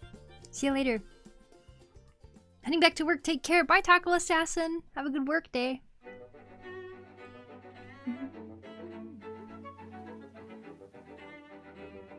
Still think owning a mantis is a pet. I still think about owning a mantis as a pet, but they don't live that long. That'd be interesting though. Caught a fish today? Cool. Instagram showed me a video, one of these, unaliving a poor lizard. Oh no. And since that day, I hate them and Instagram too. And Instagram. It's a paired hate, I see.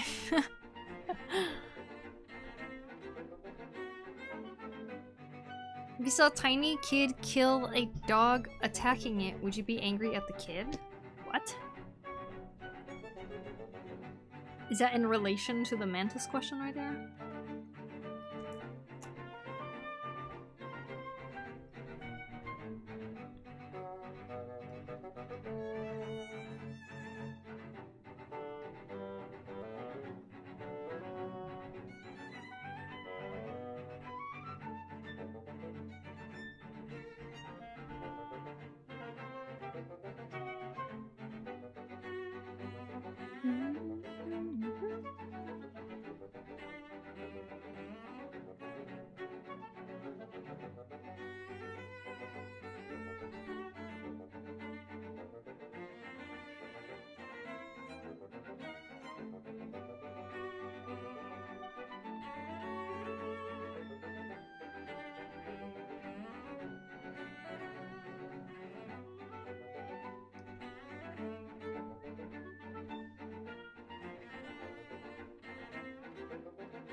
I'm gonna go eat breakfast and get ready for work. Alright, see you later. Have a good breakfast. 3:26 is a good time to sleep? Yeah, please go to sleep. Night.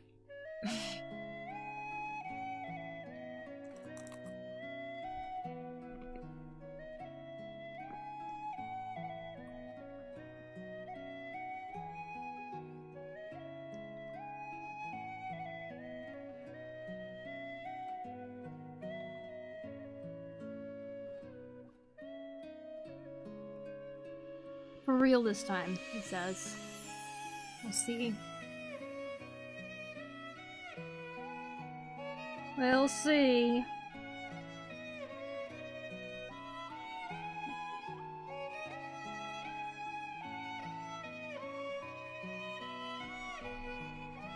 Alright, it's time to add some color.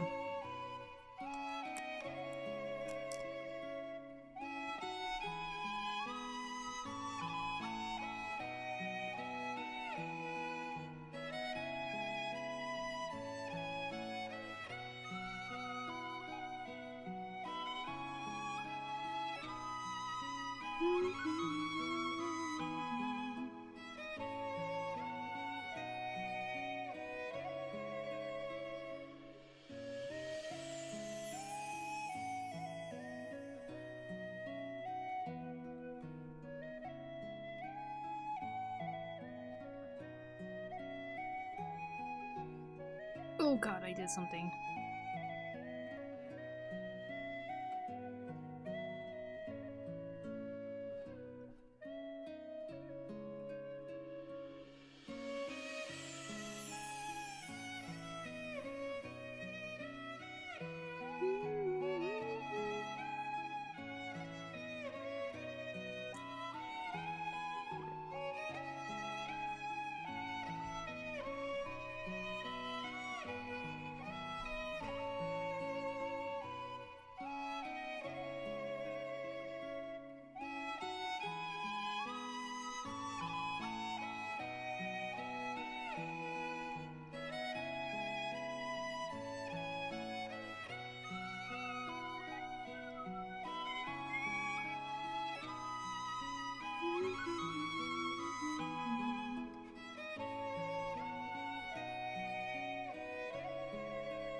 Why is the guy that's supposed to be sleeping still talking in the chat?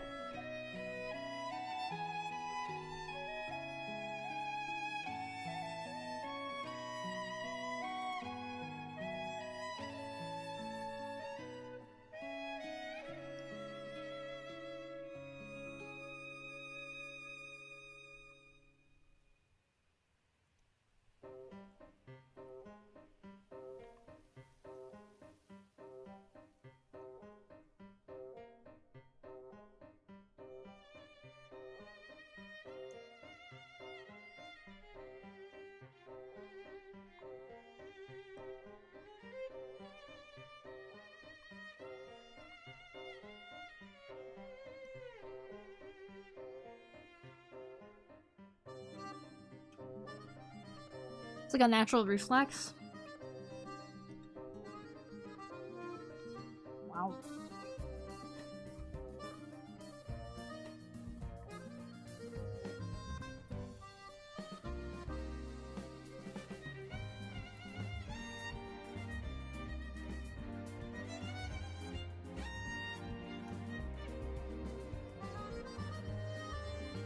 Wah, baby, ba boom, ba bing, ba boom, ba da ba dee ba doo bum.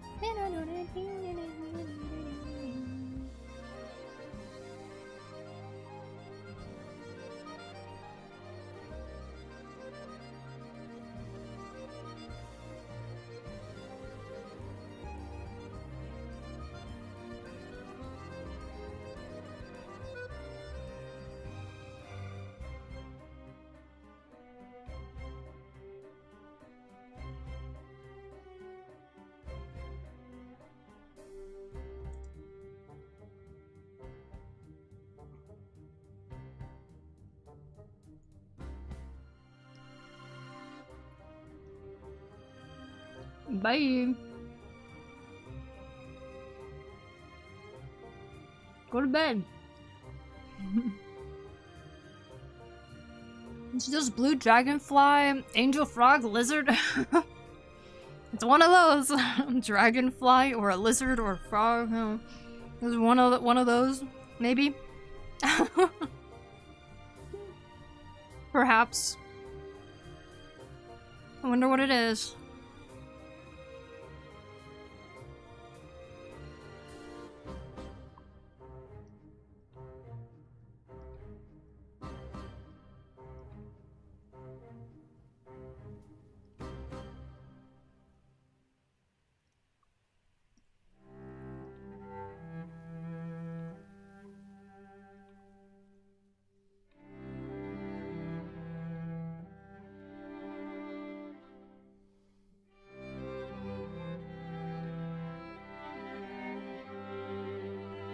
That was good. Delicious. Absolutely yummy.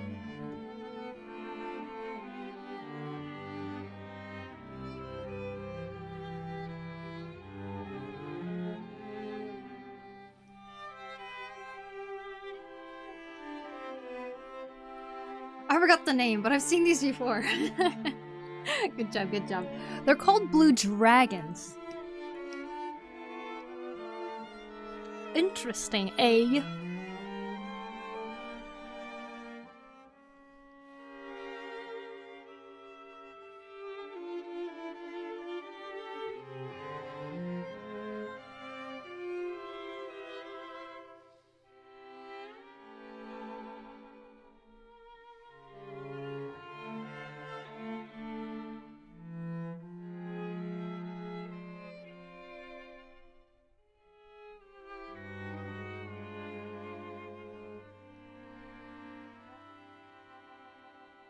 A fish? Perhaps it exists in the sea. Perhaps. Might be onto something, Farshi.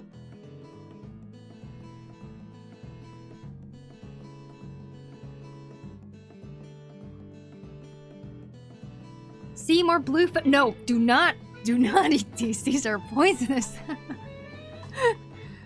Very not good to eat.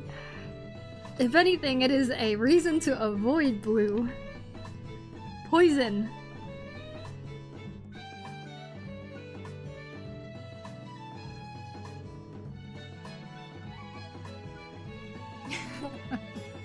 Such a good amount of realistic and stylized. I'd buy a book of these animals. Wow, really? Wow, thank you. Thank you, Party Panda. I don't know what I'll do with these drawings, to be honest. I wasn't really planning to do anything with them. Make them for one little video and just kind of ignore them afterwards, you know.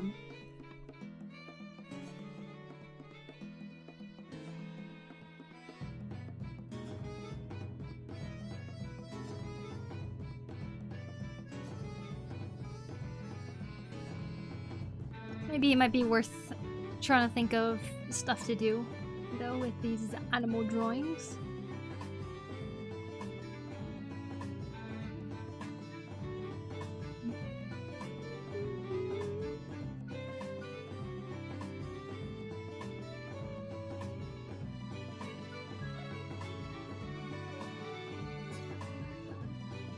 Oh, it's a sea slug. Maybe.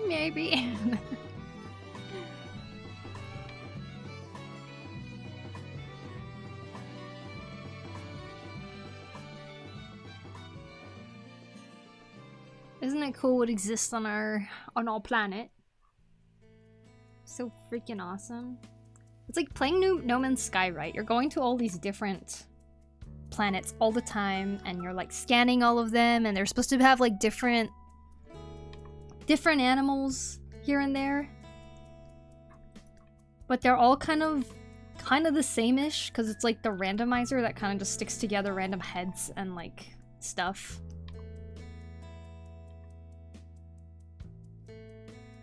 And there's only like, I don't know, 20 different animals on those planets.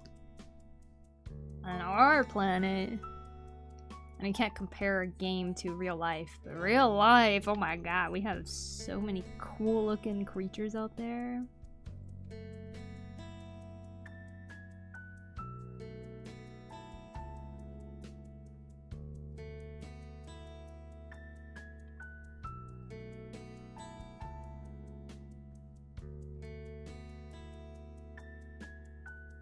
Poku animal book is a good idea. Animal book, huh? The vision is crazy. It is. It really is. Listen up. Here's a story about a little guy that lives in a blue world. And all day and all night, and everything he sees is just blue, like him, inside and outside. Okay. Interesting setting. Wildlife RNG is something else. Seriously.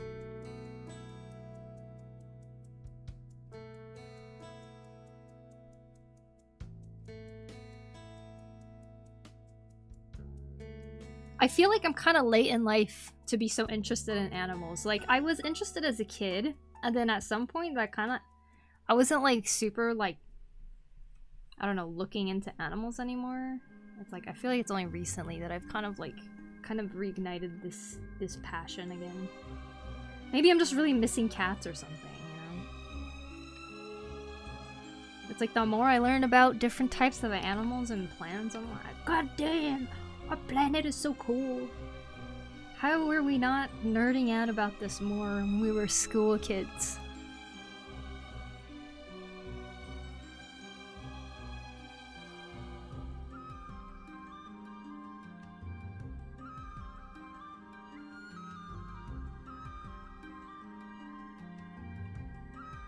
Have you seen water bears? I have. They're adorable. I love that they're called water bears, too. No Man's Sky mentioned. I think our ocean animals are more varied than our land animals. Yeah, I think so too. So many. It's kind of crazy. But even in terms of land animals too, I have not seen so many of them before. So this project has been really cool because it's kind of giving me a chance to find these different animals and be like, that exists? That's so cool. And then like learning, you know, what kind of animals are related to other ones. All the different classifications of them and stuff like that, you know? Late in life, there is no train to catch to find a hobby. Well said. Thank God for that, because I feel late too, to be honest. Yeah. I can't help but...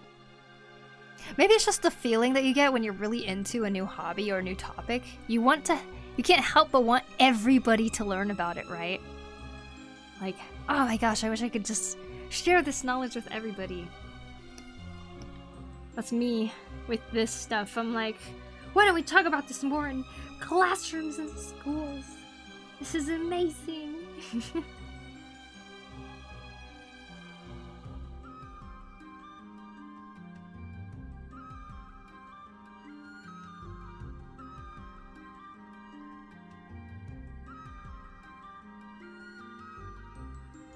It's like Pokemon, you find new favorites all the time. Yeah, exactly.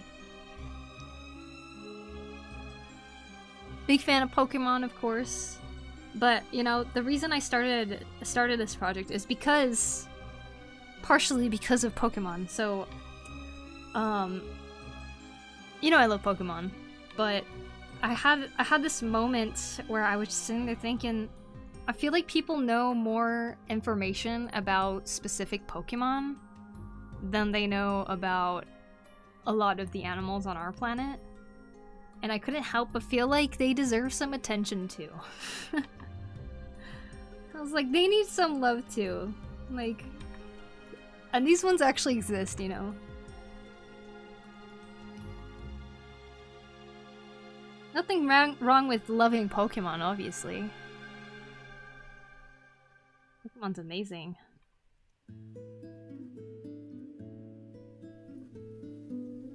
It's me like every week, Poku. a new thing to focus on. Oh, Jeffrey, thank you so much for the follow on YouTube. Appreciate it. Hello, Mia. Welcome in. I get annoyingly talkative around my mother or brother when I learn something sciencey. Ooh, gotta let them know about that new thing I learned. Ah, I get that. Gotta find that balance of whether you annoy this person a bunch or you just like keep it to yourself. It's always nice when you find somebody that can like excitedly listen to the passion that you're into, though. I appreciate those types of people. They're a rare gem in this world. You love Pokemon? So I love Pokemon now. Let me say it like 15 more times. 1 week it's Gunpla, next drawing, music, cooking, etc. Seriously. Me too, dude.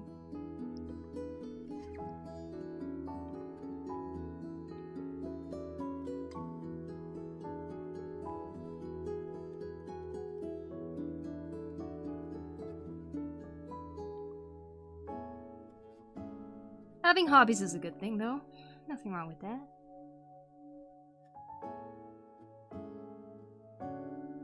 That's a crazy thing to realize. I could name probably every Pokemon I saw a picture of, but I'd be 50-50 on some animals. Yeah, exactly. And there's so much interesting facts about the animals out there, right? So, like...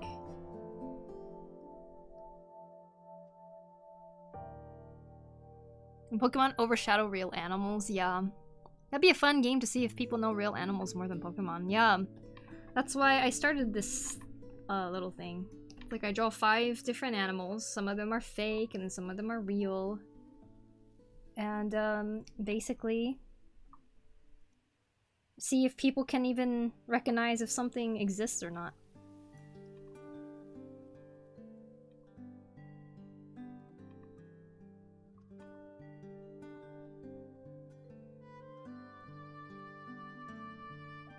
Once you learn about how bugs go from being a larva to pupa to to its like final stage and its like evolution chain, essentially, like it starts to make Pokemon feel like they're all insects and they all go through that.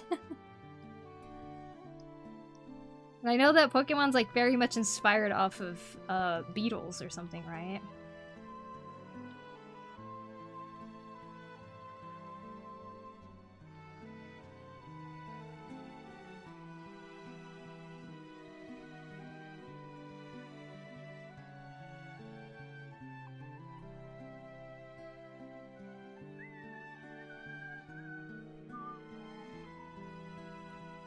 What's the fake ones? Okay. I don't know if you've seen my Instagram reels or not, Fershi, but I've made like 4 of these so far. But here's the first one.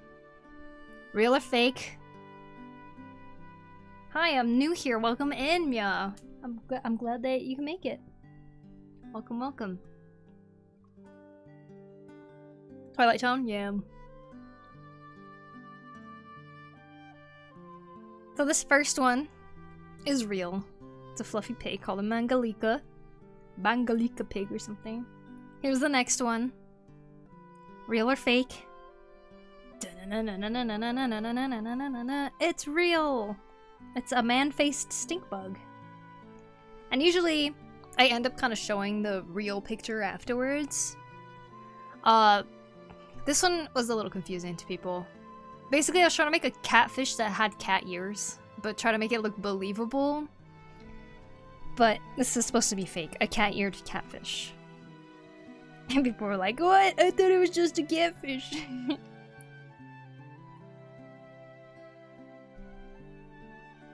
Fish is real. That one's actually fake. This one is real. I forget what it's called. I'm blanking on the name. But yeah, this is a real one. I think it was a water deer or something like that. And clearly, we know this one. I know you guys know this one. But that hair between the eyes. No, the hair between the eyes is real. That's real. But yeah, if you want to see the real thing, like, it comes out on my short videos. This is real, Uku, yeah. Uku is totally real. Okay, then I did this one. Real or fake?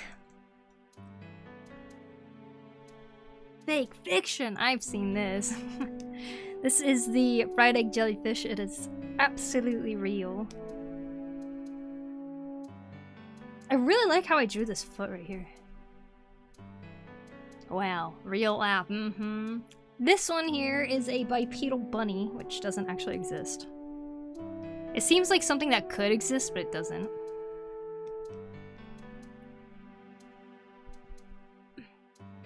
I've seen it. You've seen the fried egg jellyfish?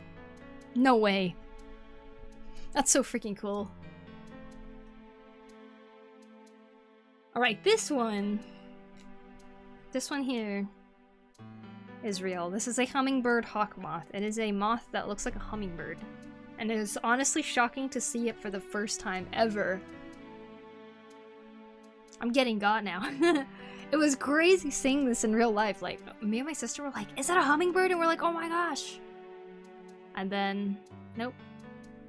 It was a moth, not a hummingbird. I eat those jellyfish all the time, real. Here's this one. I eat those jellyfish all the time, real. Wow, real bird. This one is a okapi. It is in the same family as a giraffe.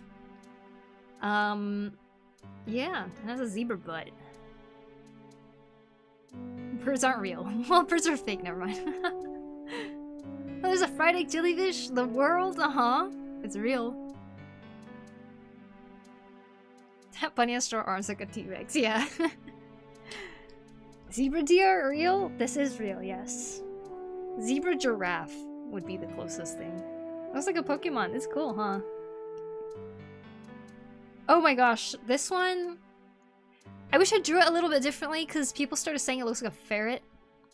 It's supposed to be a caterpillar, a cat, Erpiller, and I'm like, cat, Erpiller. I was just trying to draw a cat that had a really long body and multiple legs like a caterpillar. But here I realize I only drew 4, so it makes it look like it is just a ferret or something. Fail on my part. Alright, here is the 3rd batch.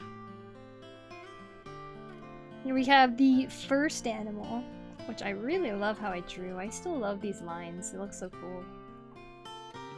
So this here is a real pig called a babirusa. The babirusa, its teeth actually grows up from its nose, like it goes through its nose, and sometimes it can get so long and curved that it can stab its eyes. Sad day. Here's the next one.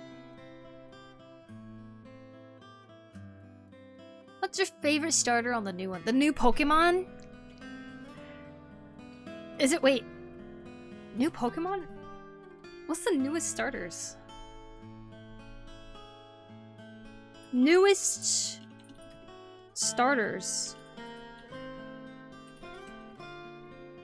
Fake money, real pig boy. Fake monkey. This is a Coatimundi. They exist. They exist. They are in the areas of Latin America. And there's a couple different kinds. Some have a bigger population, other ones are starting to get close to endangered. But yeah, many types. They're seen as... They can even be seen as pests, kind of like raccoons are in that area. But, yeah. Cute little guys. I'm terrible at this game. Alright, we got this next one. Gen 9 starters. Fuecoco. That was the name of the alligator, right? Yeah. I don't like its 3rd final stage, though. But I don't like any of their final stages. But yeah, Fuecoco's cute. It's a little apple crocodile. Real ant, indeed, is a real ant. This is a panda ant. Lizard. This one is fake. This is a long-nosed lizard with a bat nose instead. A woolly ant? Yeah, it's kind of like that woolly ant. Panda ant, real? I refuse to believe that the muntjac deer is real. Horns, fangs, and alien-looking scent glands at the top of the— Oh my god, I know, right? That one is so creepy. I've seen that before. Very interesting, huh? Alright, and here's the final one of this round.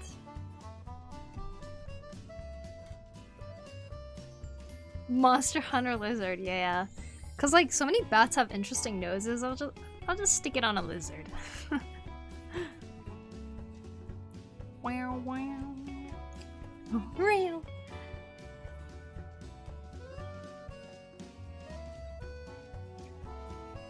It's fake, my life is a lie. Oh no. Hey, Thirkin. This one is real. It looks like an electric Pokemon, but it is a Tenric. From Madagascar. Cute. Cute. This is a Pokemon, I know, right? Feels that way.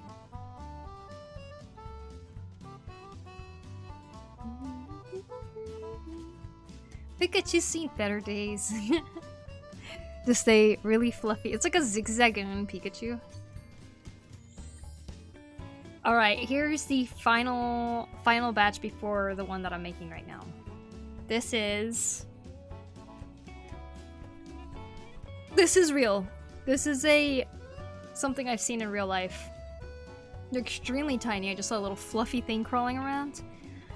Turns out it is a juvenile Passion Vine Leafhopper.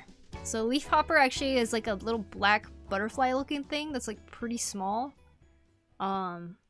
This is what it looks like before it turns into like the butterfly looking thing. It's lovely you drew the background. Oh, thank you. So yeah, this guy, I was like shocked that it was real. It kind of looks like a fish. I think most people get this one right. This is a real monkey named Uakari. It's actually pretty small. I was shocked because when I saw this, I thought it would be the size of like an orangutan. It's not. It can like be on your shoulder. It's like kind of small. It's really cute. But it also surprised me the first time I saw it. I was just like, whoa! Hey, Lazy Beans! What's up? Welcome in. Welcome, welcome. Red-faced monkey is real. Seen it. Oh, you've seen it. Nice. Yeah, I was just surprised at how little it was. Alright, and then we got this.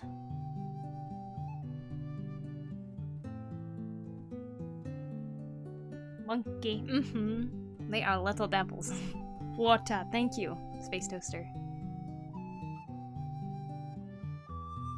This is a Pokemon named Cutiefly. But Cutiefly, as I've learned now, is actually based on a actual insect called the Japanese bee fly, which looks like this. So, you know, a lot of people, I think, thought it was like a trick question because there's something that looks very similar in real life. It's kind of cute. Look at this.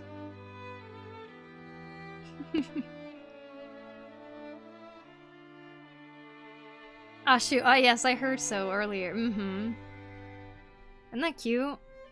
That's like other bee flies look like that, maybe? Oh, it just says flies. Is this a non-Japanese bee fly? It's dirty. You need a bath.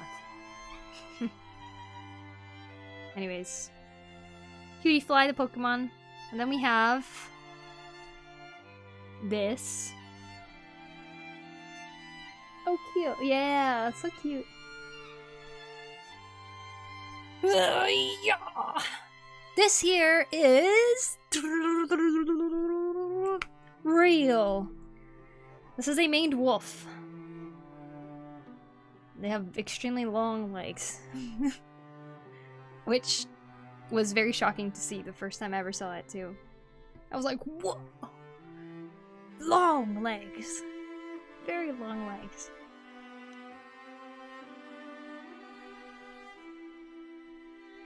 Alright, and here's our final one for this batch.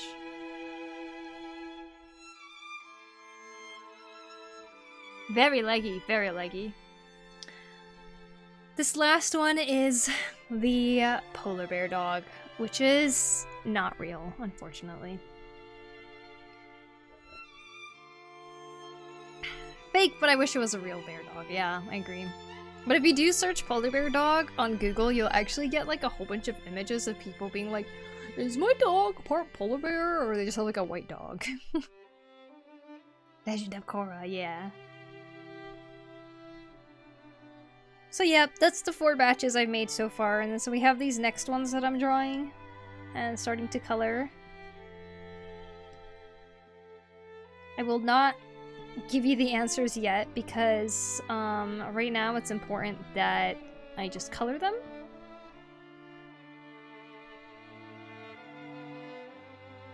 But yeah. I'll just keep coloring them. You guys might already like recognize a lot of them, maybe.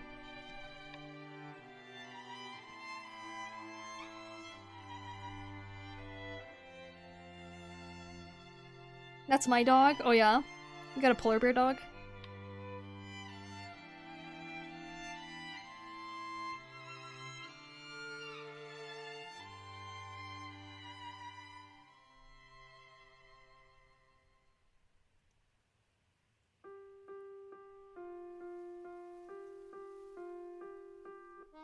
Ugh, best Animal Crossing song.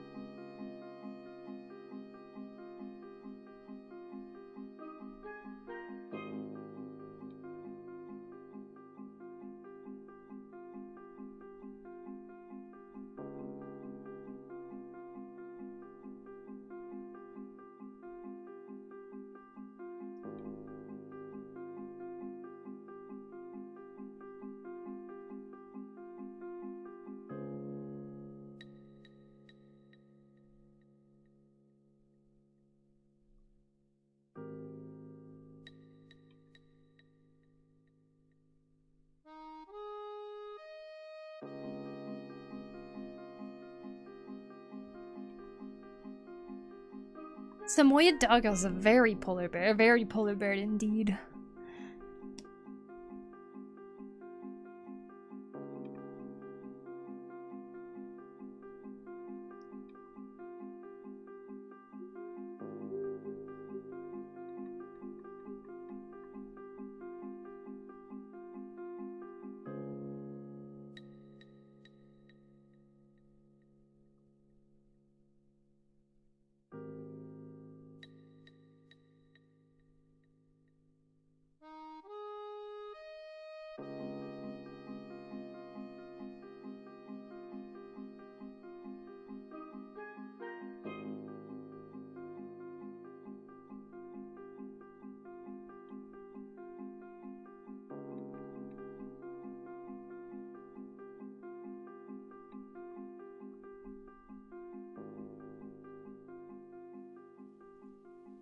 I'm cold.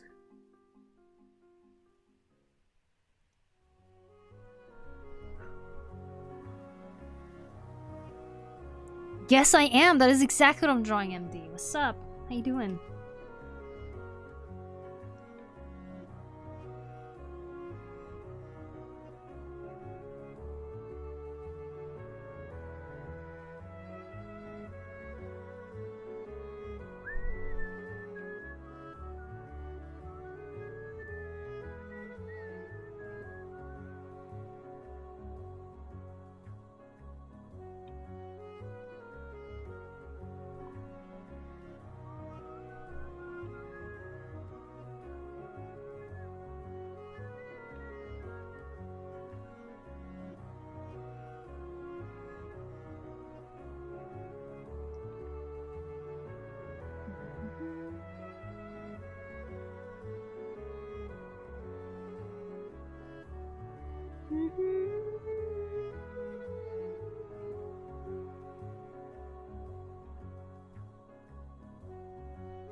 I'm alright, got my setup improved and the pigeons are cooing loudly. Is that a good thing? If pigeons coo loudly? Does that mean they're happy or something?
Do you guys have any irrational fears? Like you don't know why, but you're like super fearful or something?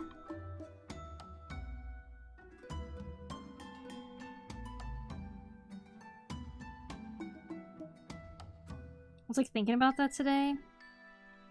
But I couldn't help but feel like most fears are not very irrational. Like, I feel like they stem from somewhere, you know?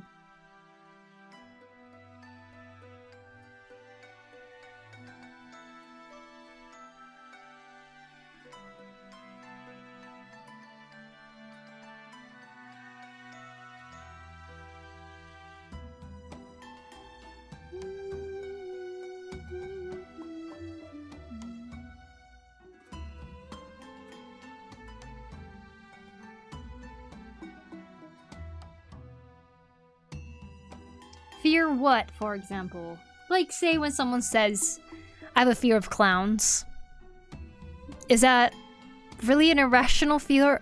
It's like an irrational one means, you know, like if like you just have a fear of something, even if there's no reason to actually have a fear for it.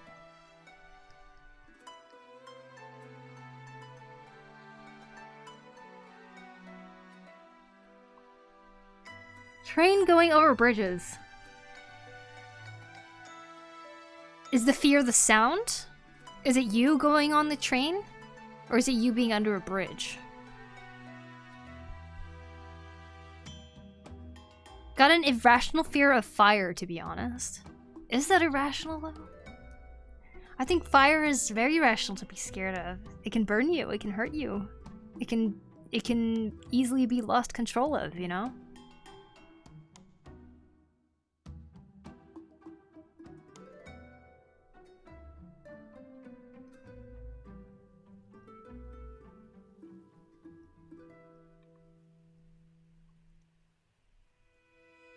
Like today I was thinking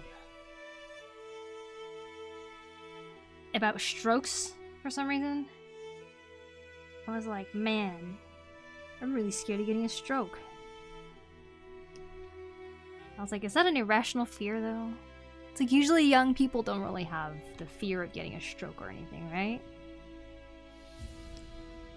But is it really irrational if I just read an article or I just read something about somebody who got a stroke when they were like in their 30s or something?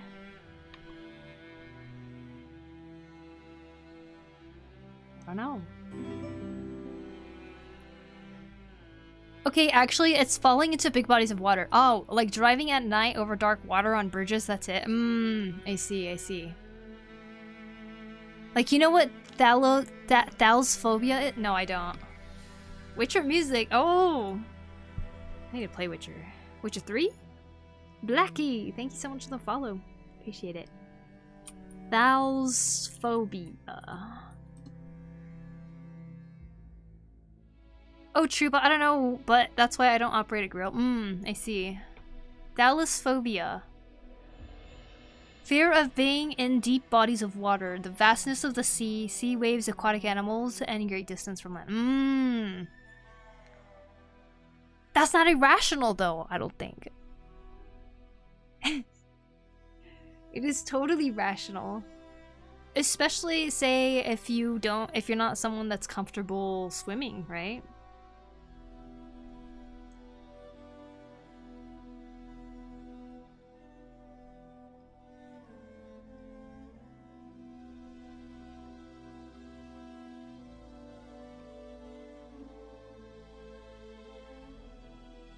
This track is from Witcher 3. Oh, my all-time favorite is the OG Witcher 1 though. Oh, really? A lot of people tell me that you can skip Witcher 1. Does that offend you? Are you like, no, you have to play it?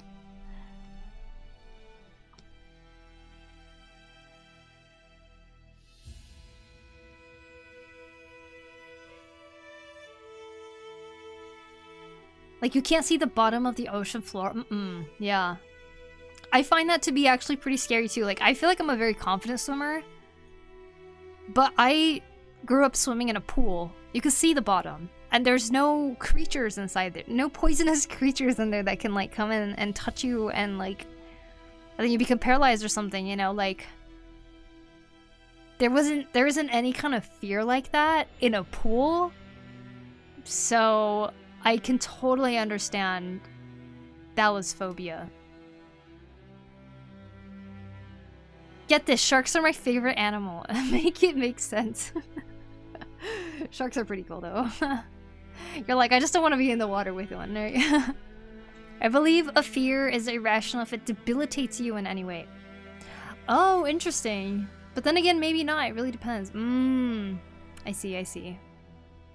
Like, if the immediate danger isn't right there, yet you're letting the fear kind of take over, does that count as irrational? That would actually make sense.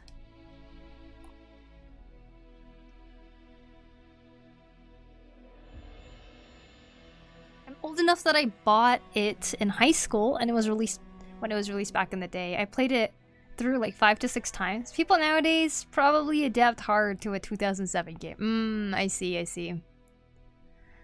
Wow, it came out in 2007. Very cool.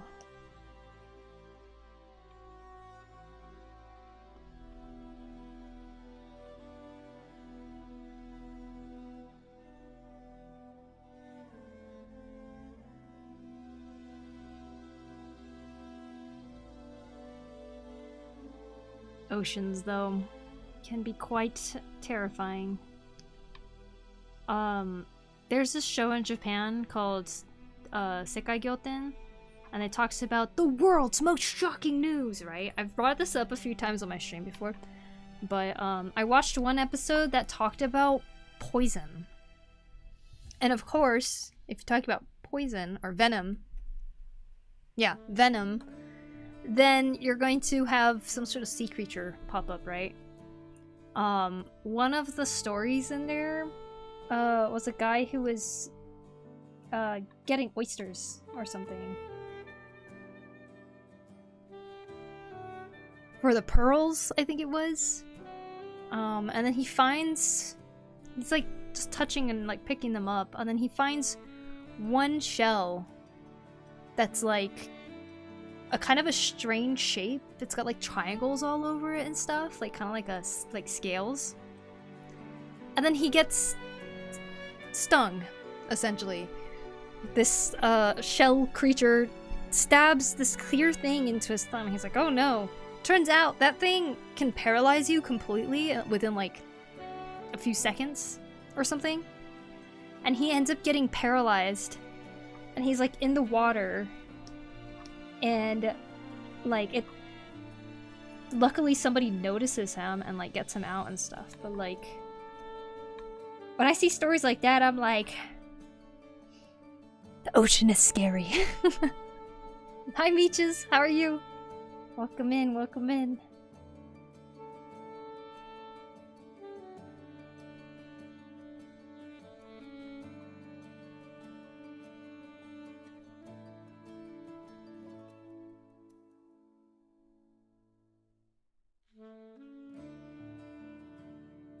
The outside is scarier. Yeah, it's scary. Oh, not to backtrack too hard, but my current obsession is Rakugo. Rakugo. What's Rakugo? Rakugo. Someplace called New Ireland, Papua New Guinea. Rakupo came out, but it's probably not it. Rakugo.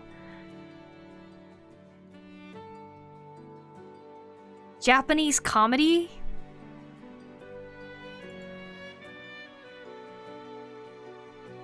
What is Rakugo? Rakugo is a traditional Japanese art form that combines comedy and storytelling. It has been captivating audiences for centuries with its clever wit and immersive narrative.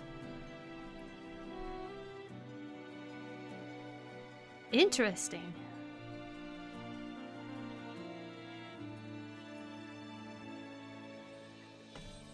That's what you're into right now? That is scary. Mm-hmm. You haven't seen Scared until the homeless man is chasing you for your glizzy that you just loaded up at 7-Eleven. Are you saying you lived through that? Oh no. Okay, the fear, just being chased by anybody you don't know, that is already scary right there. Yeah, it's pretty entertaining. Nice.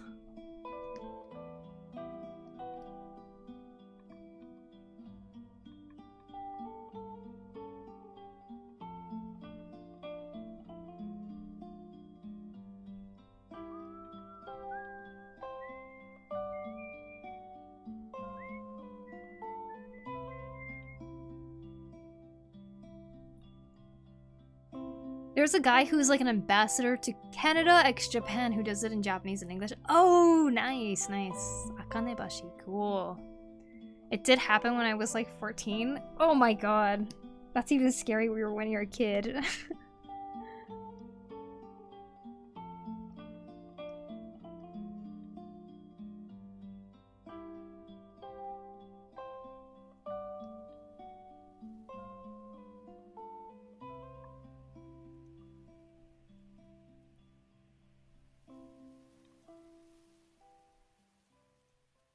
So what, did you outrun the man? What happened after?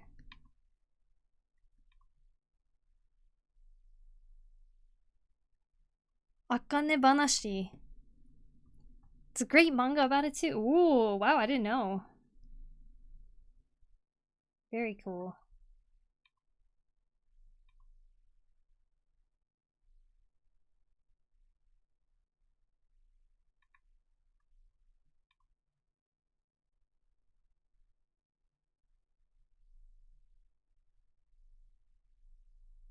Did my playlist end? Across the road and he gave up? Oh my god. That's so scary.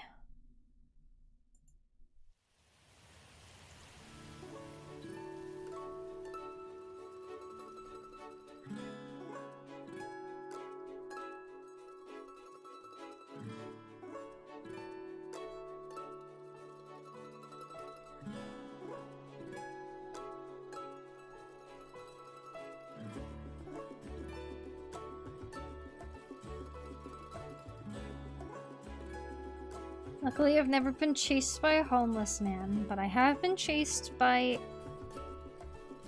a greyhound. Greyhound? Yeah. A greyhound. But it wasn't... I don't really feel like it was, like, chased either. It was kind of like... Me and my sisters were riding the car, and my little sister and older sister were, like, arguing. They were, like, fighting and stuff. And my mom was just so over it. So, like, she's like, stop fighting, we're gonna make you guys walk back home. Granted, we were inside of the military base, so it was already pretty safe at that point. And then, she's like, do you guys want to walk? And then I said, yeah, I want to walk. Like, I wasn't the one fighting, but I was like, I want to walk. And then, so she dropped all three of us off on the side of the road, and then she drove away. And my sisters were, like, so mad at me. And then as we were walking back, it was starting to get darker. We were almost home. And then right where we were passing through this parking lot, and all of a sudden this ghostly white greyhound like appeared out of nowhere and started running right towards us, and all three of us. I think it was just because, like, I don't know, like a ghostly white greyhound looked like the most scary thing in the dark at the time, and we were like, ah! I start running. My older sister, she like bolted, left me and my little sister, and then she disappeared. She like went into the house really quick. My little sister though, I was running, I look back and my little sister falls onto the ground. She's like, bah! Like flat on the ground. I was like, oh no! Like go back, try to like help her get back up, and the dog's coming towards her. And we were like so scared, but like the dog just like stopped and stared at us as we were like frantically trying to go home.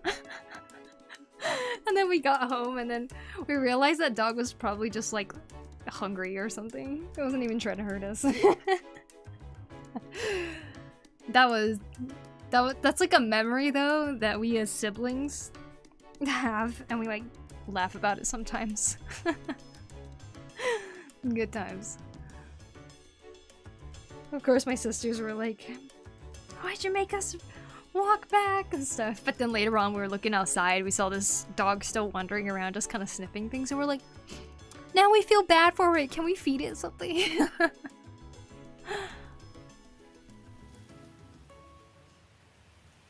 But I think it was... What? I crossed the road before he came up, but I think it was the fart that made him stop, because he spooked me. The fart? Wait, did you... He ain't even asked for $1, he just said, let me get a bite. Oh.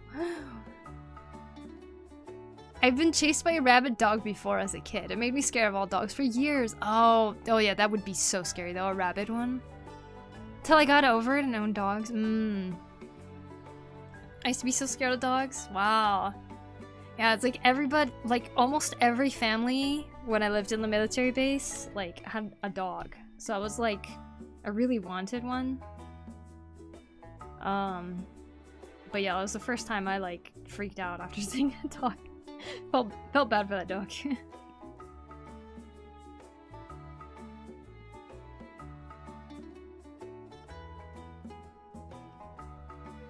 What about cats?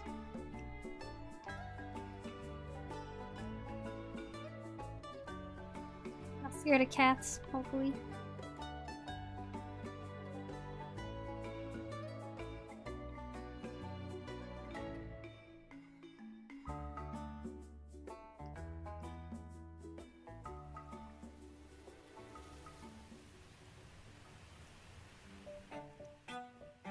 Just heard that the Glaucus Atlanticus from my mom's favorite YouTube channel called Casual Geographic. Oh, nice. I love that that's your mom's favorite YouTube channel.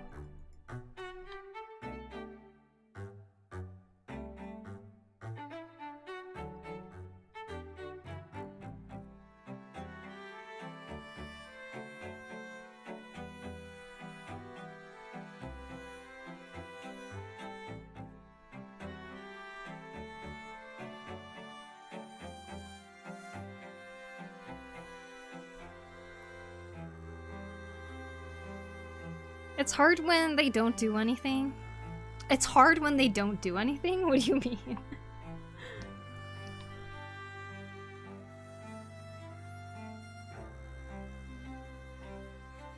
What's hard? Alright, let's go for the penguin next.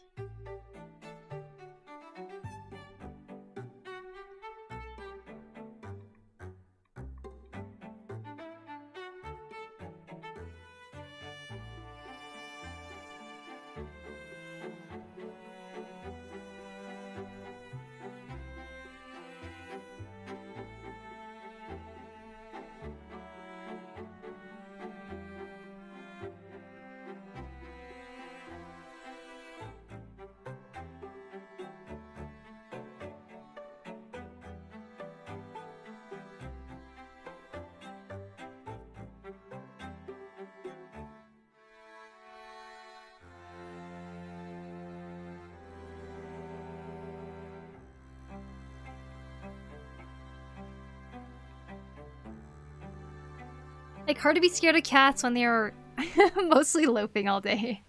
True, very true.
Cats were my favorite for a long time until the day I stopped being afraid of all dogs. Oh, I see. Interesting. Cats are the best, though.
The meal looking absolutely cozy. Thank you. I don't really feel cozy though. But yeah, I got my hancha on.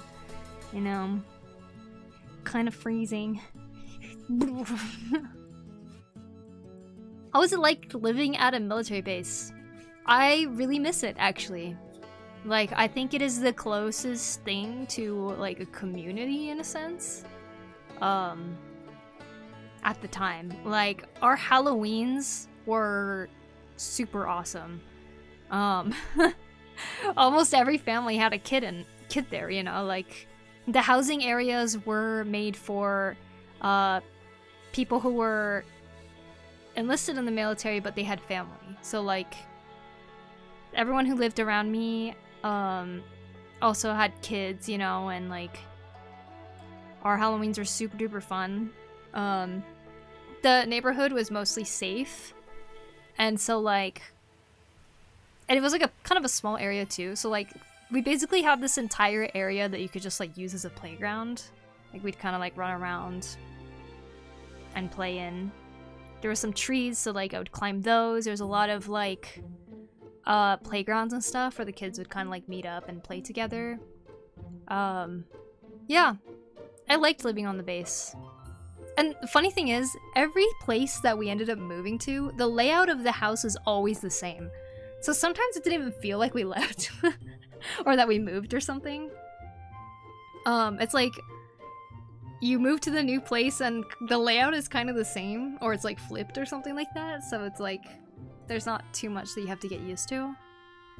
I miss it as well, less to worry about. Yeah, there's something really safe feeling, I guess, about living on the military base. I really enjoyed it as a kid.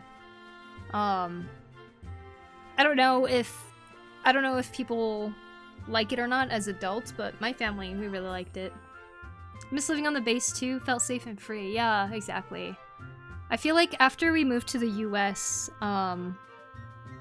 the first place we moved to was actually kind of like a military base still, because it was where a lot of military people went, and like the school was a military school, military base school.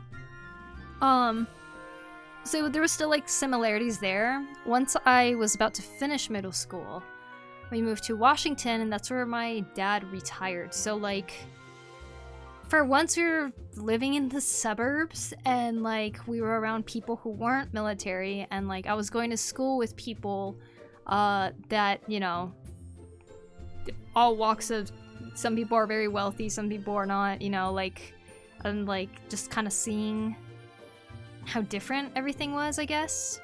Because like when you grow up on a military base, there's a certain standard for the school too. It's like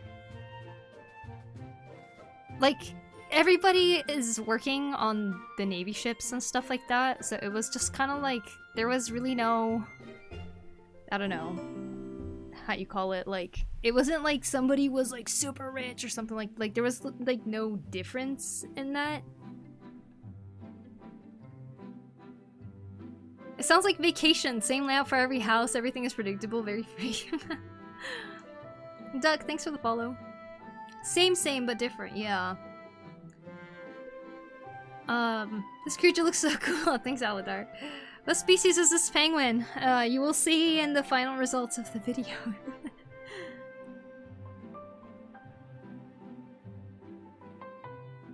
But yeah, it was very nice and weirdly stable living on the military bases, for sure. we all shopped at the same grocery stores and stuff. But see, growing up as someone who's half Japanese, living on the military base, I felt like I was able to live in the US and Japan at the same time. When you are on the military base, everything in there is American, right? So it's like when you go to the stores, when it's Christmas time, they're selling all the things that you would be able to buy in the US. If we were gonna celebrate something Japanese or go see my Japanese grandparents or something and just like live within Japan, we can drive off of the Navy base and then go live in Japan. I was taking Japanese classes, I was taking swimming lessons in Japan and stuff. Like, I really got to grow up with literally both cultures, and like, I wouldn't trade that for anything. Like, I really enjoyed having that option, I guess. We still rode the trains as little kids, you know, like, my mom would trust us that we could just like ride the trains and be fine. We'd go shopping on off-base areas. We called the Japan side off-base all the time. But yeah, it was really fun. So moving to Washington and kind of like learning what the public schools in the US were like, it was weirdly a culture shock in a sense. Yeah.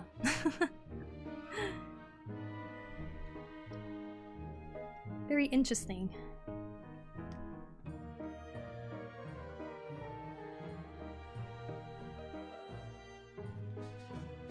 Like, I think one thing that was like really nice about growing up on the military base too was just like, I've never felt like our family was like struggling financially or anything either. Every time we moved, the military pays for like all the moving costs and like moving furniture, and like a lot of people took advantage of the fact that they can take their cars from Japan to the US because the military would pay for it and stuff. Like,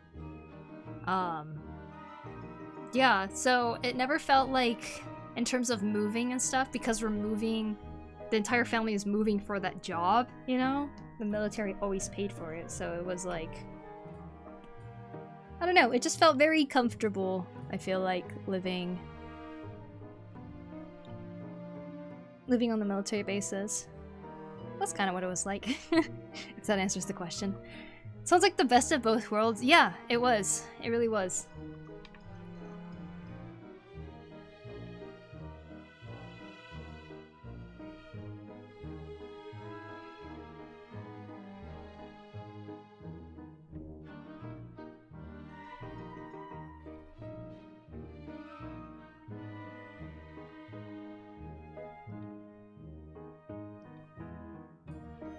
You know, like, after moving to the US, it's like, suddenly you're surrounded by people that don't really know anything about Japan.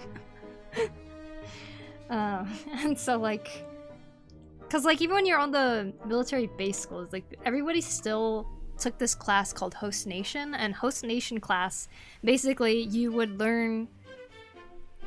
take cultural classes about the country that you are literally staying in right now. And so, like, we had Japanese classes, we had like origami lessons, like we talked about earthquakes that happen in Japan and stuff. Like, I remember all of that. And usually the host nation teacher was someone that was Japanese too. But yeah, and then moving to the US, it's like all of a sudden no one knows about Japan at all. So it's like, if you talk about Japan, they just have this totally different image of it than what you know, you know.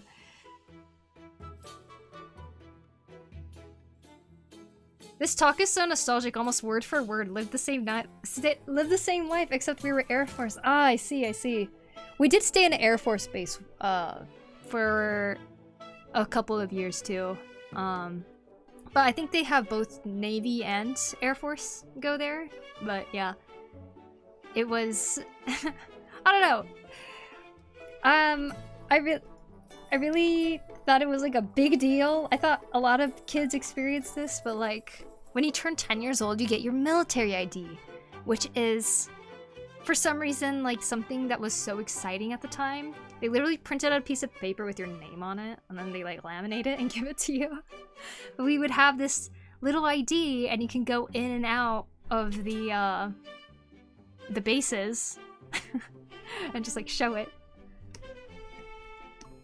It's such a big deal. But then you lose it later on. I think when you turn 20, was it? Yeah, I remember when I lost my military ID and I wasn't allowed to go inside Navy bases anymore or anything. I was just like, I don't know, it kind of sucks because it's like you're kind of losing something of your childhood. So I know there's a lot of people who grew up as in a military family that end up going into the military too. I don't know if it's for the reason to like continue living in bases and stuff like that, but whenever I go see my parents, they'll be like, hey, you want to go get something from the Navy Exchange, or you want to go get something from the commissary, or, you know, like the places that don't charge you tax because they're tax-free, the military places. So like, we'll go in there and it always feels like going back to this like nostalgic home in a sense. Hello, Kue, Full Torch. Welcome, welcome. If you could live that way again today, would you do it? I would. If I could live on the Navy base and go off base to Japan, yeah, I would. I totally would. I was really debating to see if I could get a music teaching job on the military bases in Japan when I was about to graduate from teaching. And then I started doing art, and now my life is totally different, but that was definitely something that crossed my mind. Well, have a good night. Thanks for the stream. Oh, see you later, Fershi. Thanks for hanging out today. Good art as always. Thank you, thank you. See you later. Culture classes sound very cool. I say that, but as a kid, I would be bored in such classes. Honestly, I think a lot of the kids had fun. I'm not sure. But there were so many different host nation classes we took. Like, the teachers were all very different. They're either super cool or really terrible. I had host nation teachers that were like, they knew me and my sisters could speak Japanese, so she would just like speak Japanese to me or like scold me in Japanese in front of the other kids, but they don't know what she's saying, and I'm the only one who knows what she's saying, and she'll just kind of like, you know, like say things. Those were not very good teachers. There were some really awesome ones though. But yeah.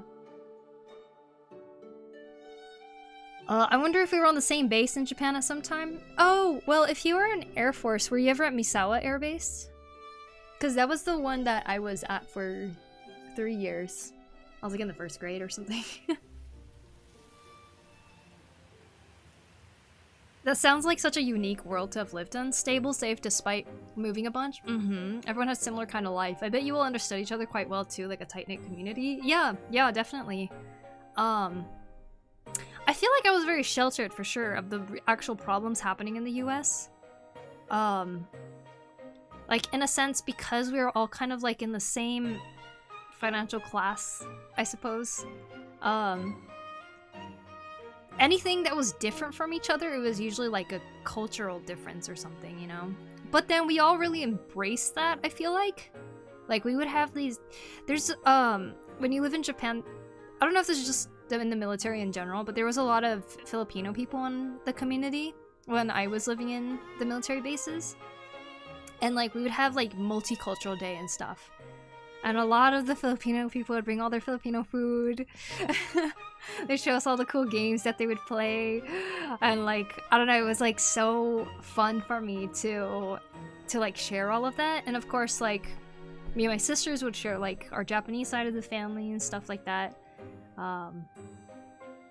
But yeah, it was very fun. When you turn 10, you get your first Pokemon and get kicked out of the house. You're Japanese? Are you trying to be offensive or are you just spelling something wrong? I can't tell. Rashadun. I got a 3-part Oh, I'm sorry, MD. That's a lot. Art teaching job on the military base, maybe? And after your art classes, you can stream? That sounds pretty awesome, too. Yeah, actually. Yep, from 2007 to 2011. Oh, okay. I wasn't living in Japan anymore at that time. I had moved, or I was in Washington at that point already, but that's awesome that you're in Misawa. I still visit Misawa occasionally when I'm hanging out with my mom. You know, she'll be like, hey, let's just grab some things. Do you need anything from the military base and stuff? So we'll just go and everything.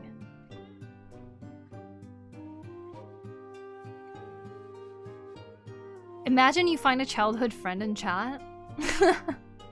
You know what was interesting? That sounds super uncomfortable. Oh, what sounds uncomfortable, Full Torch? Might have said that a while ago. Imagine you find a childhood friend in chat. I actually did meet a lot of friends from previous places I've lived to the next place I've lived. Like, it was so interesting. Like, we had a neighbor best friend in Misawa. Then when we moved to the next place, she literally had moved there like a month before and we were neighbors again. So we just continued playing as if like nothing changed. We just changed location, you know? And then when we moved from there to California, a friend that I was classmates with also moved there like a few months later or something like that. So it was like, oh hey, we were in class together in Japan, you know. Although, you know, middle school's like that weird time where you like start to find new groups of friends and stuff like that. So we didn't really like hang out like we did in elementary, but. And then I moved from California to Washington, and when I was there, I saw another friend. They happened to retire there too. I saw another friend even in public school who I knew back in Japan. And we were like, whoa, oh my gosh, you retired here? Type of thing, you know? We didn't hang out either, but like, it was interesting seeing people from like all walks of your life just like kind of, just seeing them again, you know? In a different place. That was always kind of fun. Super small world. I'm Japanese Filipino, so I was thinking we might have fed you and played even. Oh, I see. Yeah. Oh my god. Kangai chigai. Penguin, yeah. Penguins. I refuse to get premium due to all the AI usage of YouTube. AI usage of YouTube? Oh, like the... I see. Like the summary type of things.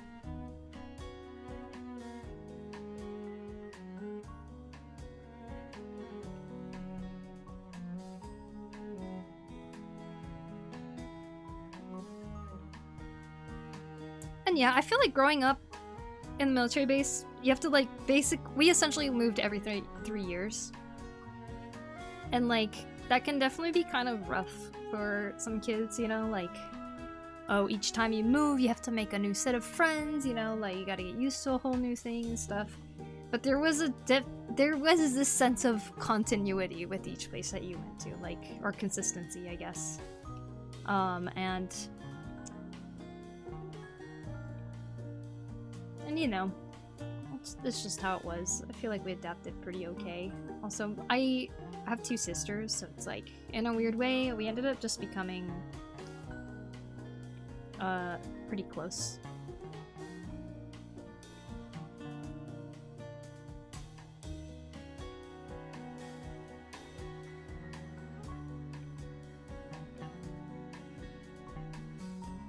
Seeing people you met from an old period of your life, surreal moments, yeah, for sure. But I would say going to public school for sure, like, you know how like the funding that public school gets changes based on the neighborhood that it's located in? So there's like some public schools that are like extremely well off to the point you can always almost like think that it could be like a private school or something. Like they have so much money because they're in like a rich neighborhood. And then like there's the opposite, right, where a school doesn't get too much funding because maybe a lot of people who live there are in poverty.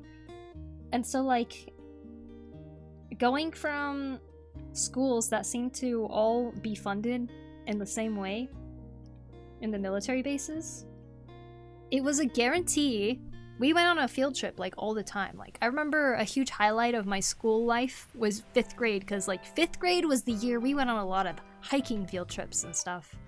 And like we would go to field trips where we went to different places in Japan, and that was extremely fun. And, you know, like when you're in 5th grade, it's like that age where you don't like feel super like a baby or anything anymore either. You're like a kid that has more of a personality and stuff, but you're like also still free from the pressures of middle school, you know? So like 5th grade time was like super fun, you know. We went on so many field trips and everything. I grew up thinking going on field trips was a normal thing. I thought all schools did that. And then so living in or going to a public school in the US, like it was definitely like a change where it's like I realized, oh, we don't actually go on field trips every year. I guess that's not actually a thing. Depends on the funding of the school. And it also has to kind of like be initiated, I guess. It's like not a requirement or something. And then so like the main trips that I can remember from like the time that I was in high school and everything are mostly ones that were like related to band, because I was in band. Like every time I went on a trip with school people, it was always because it was a band trip of some sort. Like we're going to a band competition, or like that doesn't really count as a field trip, right?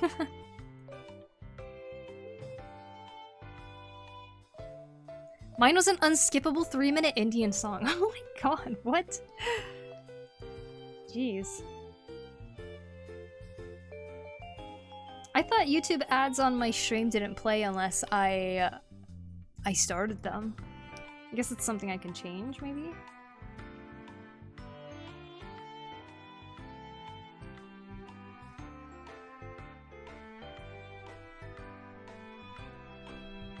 Then not being able to do field trips must have been a bummer. I mean, no, I was already grateful for being able to do the field trips that I did.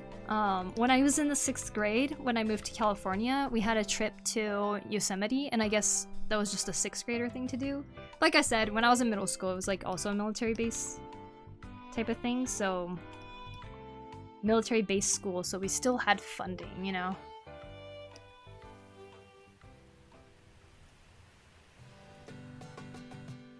Yeah, actually, when I moved to a different school, and it wasn't a military-based school, any trip I went on was like a swim meet, because I was in swim team, or a band thing, because I was in band. I can't think of any field trip that was just purely educational. Yeah, I don't think we went to one when I was in high school and stuff. My high school was probably one of the worst funded schools in the state. Like, it was to the point that they overhauled the entire system of our high school, just because of how bad everyone was doing there, and then they like created a whole new system where they were like trying to do like Hogwarts houses, but it wasn't really Hogwarts houses. They like limit the amount of classes you can take based on whatever house you chose to go into or whatever. It was freaking weird.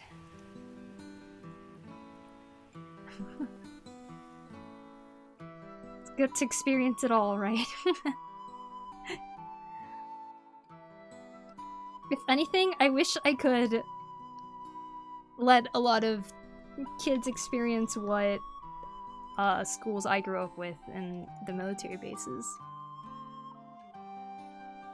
I think it's unfair that so many kids don't get to have that.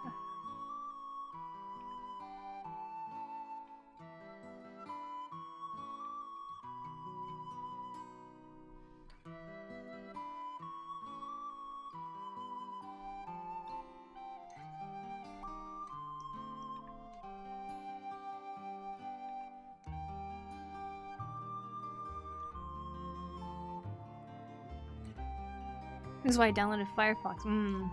It's not that bad based on experience. Ah.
My most favorite place of growing up was the second military base I was at.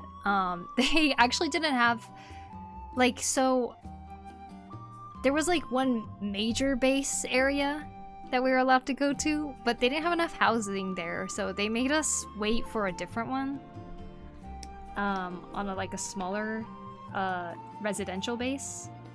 And that was my favorite place to live because it was so small and it was just mainly residential. There was like no ships around it or anything like that. It's just a little community, right? So like I loved running around there, and like there was this hiking trail that you can find and go to. Like there was a little school in the area too, and it was like it only went up to 3rd grade or whatever.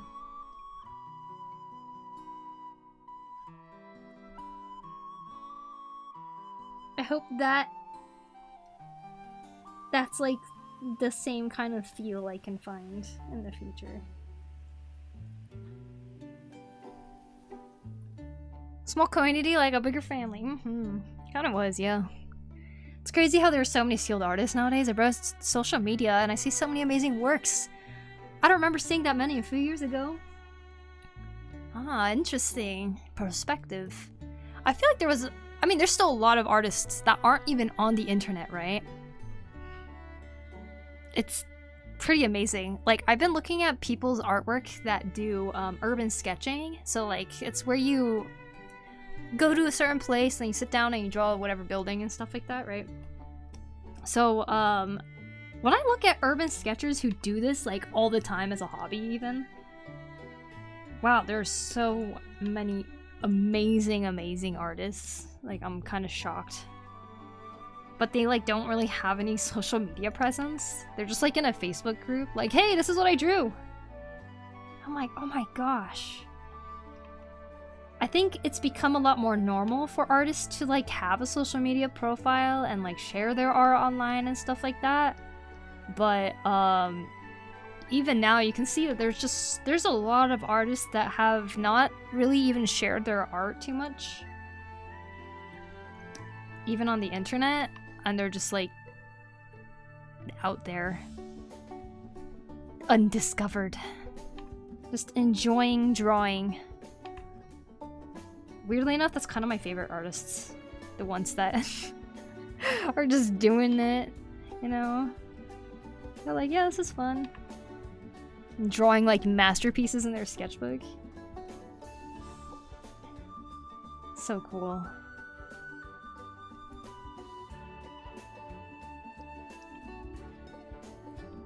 Like, they are the model artist for just enjoy it. Like, it doesn't matter if you have followers or not. It doesn't matter if you make it a job or not. Like, just do the thing. Amazing.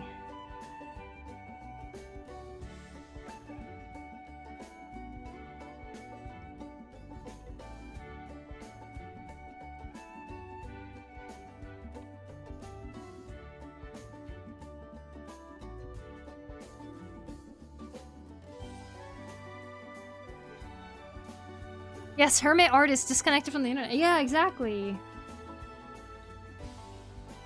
Like, I don't even know if they go out, if they even go on the internet and try to find other artists either. Or they just kind of, like, draw their own thing and they're like, yeah, that was fun. And they just, like, move on with their life.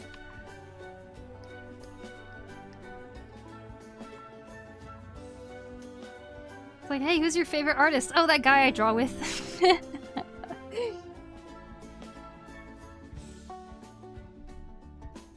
Urban Artist Geographic. For the fun and not the fame sounds like a comfy mindset. Oh yeah, this feels like the best.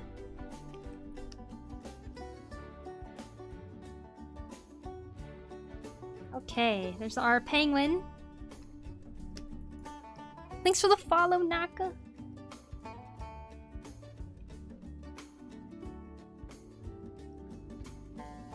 Alright, we got our next one, the little seal.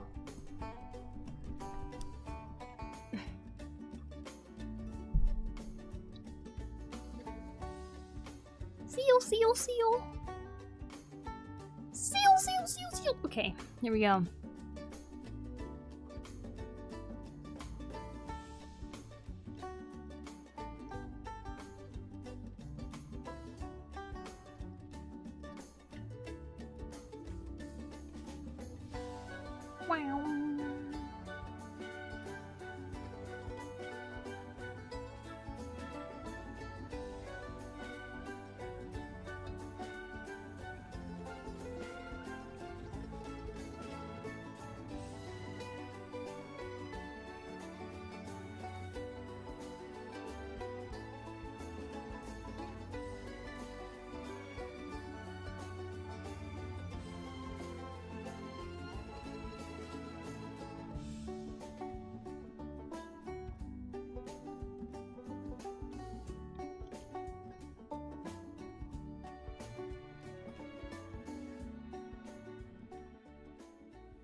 Sounds like Layton.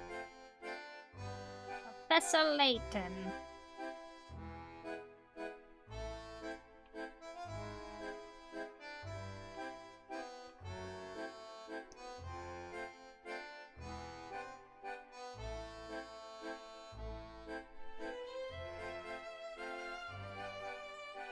It's the seal deal. The real deal, the seal deal. I'd say I'm thinking about what others might think, or others will think of my work. For 80% of the time I am drawing. I'm working on my drawing. I have fun for sure, but I'm way more interested in how the result is going to make me look like. Interesting. Very interested in the aesthetics of my paintings, of course, but still I think about what others will think about it. My question to you is, based on what others say that they think about it, would that change how much you like that artwork that you made? Like, say you really enjoyed something that you made, right? And you post it online and say, like, no one commented on it, I don't know, a couple people liked it or something like that. Would that make you feel bad about it? 3-part ad. Wow, there's a lot of ads on my YouTube, huh?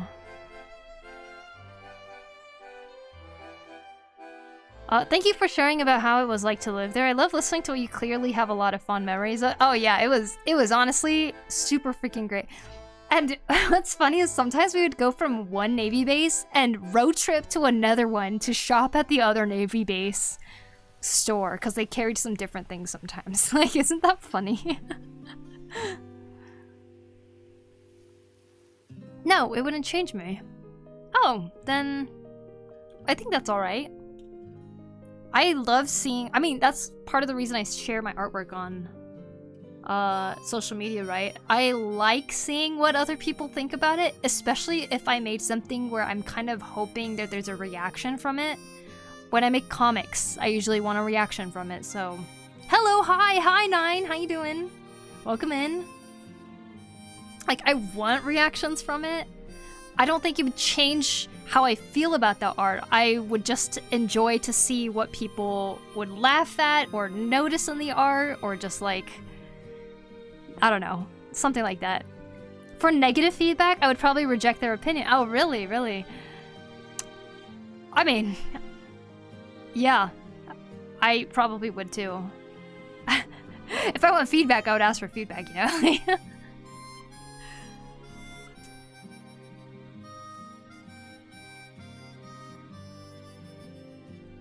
You know, interestingly enough, though, I'm finding myself kind of, like, posting every drawing I do less and less. Because sometimes it is just purely out of practice. It's not really like, oh, I want to share this or anything like that. Or I'm hoping this gets a lot of likes or anything. Like, it's just... It's such a random sketch. Like, part of me feels like nobody would even want to see it. Mana! Hey! Now, speaking of artwork you should look at and react to, Mana has a freaking awesome comic, so you guys should go follow both of her comics. Oh, I typed in Can I delete my, first thing? Hi, Mana! How's your stream? Mana must appease the floof lords. The floof lords. Welcome in, Mana. I hope you had a good stream. What were you working on today? She's currently working on 2 different comics. Isn't that crazy? And they're both, like, of highest quality you've ever seen. We were just talking about posting art online.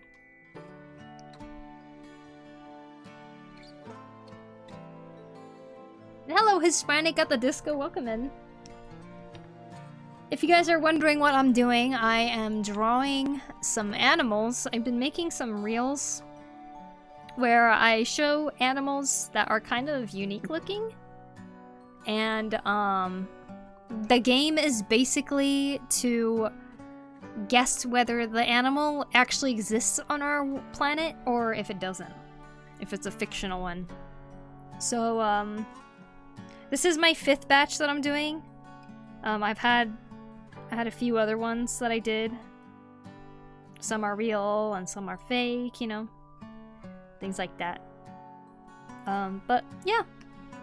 We're making our next one. Trying to release it on the 12th if possible. I go die, I want to stay but exhausted. Hey, no problem. No problem at all. Oh my gosh, working on Candy Girl. Yeah, working on comics drains you. I hope you had a great stream. I hope you get a lot of rest and I hope you get some good food. Thank you so much, Mana, for the raid. I really super appreciate it. And if you guys aren't following her already, please go and follow Mana's work. You will not be disappointed. 2 comics, 1 for each. Exactly. 1 for each phone.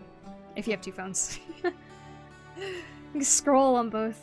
You can scroll on the PC and your phone like that. Read them at the same time.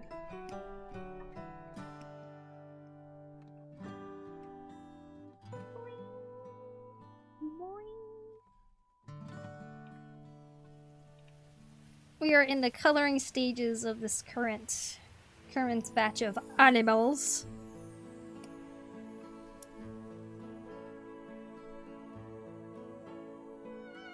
Real or fake extinct animals edition. That would actually be pretty interesting.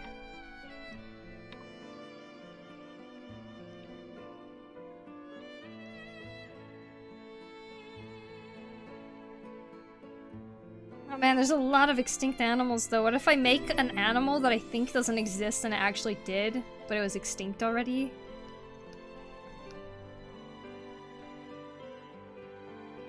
Disc Dirt, thank you for the follow. Appreciate it.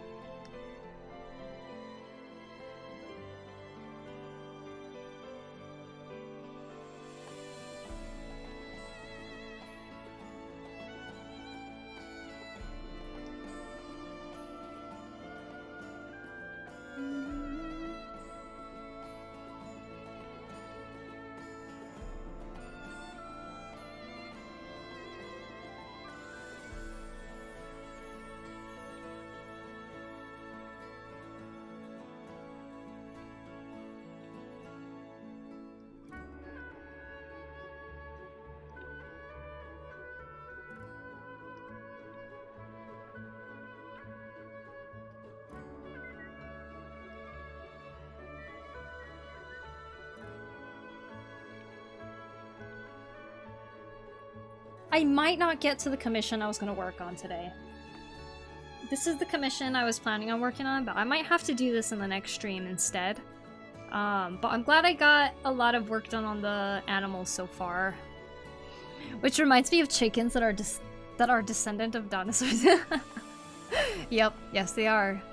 It's so cool watching birds though. It makes sense. You're like, wow, they are dinosaurs. That's so cool. When you gotta make an apology videos and get more views? What? Oh, make an apology video? Like, I'm sorry, I didn't know this animal did exist. And it's actually extinct now. I'm sorry for not knowing my animals. Yeah, birds, Demon Freak, thank you for the follow. I appreciate it. Thank you, thank you. Oh, I remember that I once read an atlas with extinct species on it from each country. Ooh, cool. That's so cool. That must have been huge.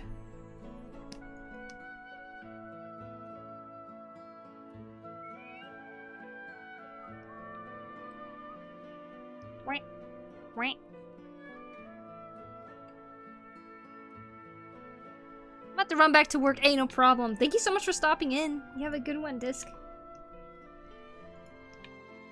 And, I think I'm gonna wrap up stream here soon, too, since I haven't really eaten much today. But I'm pretty happy with the amount of work that we've done today. We did line arting. The mantis, of course, took forever so far. But I think in the next work session of this, I could probably get the animals finished up. And the backgrounds. And then just kind of be done with this project.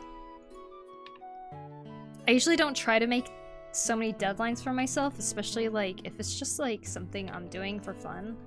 But I did make a deadline this time, so now I'm like determined to actually meet the deadlines for myself.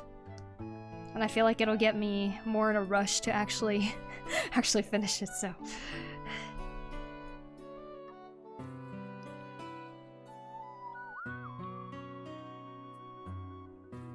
We'll get this done. I gotta post it on the 12th.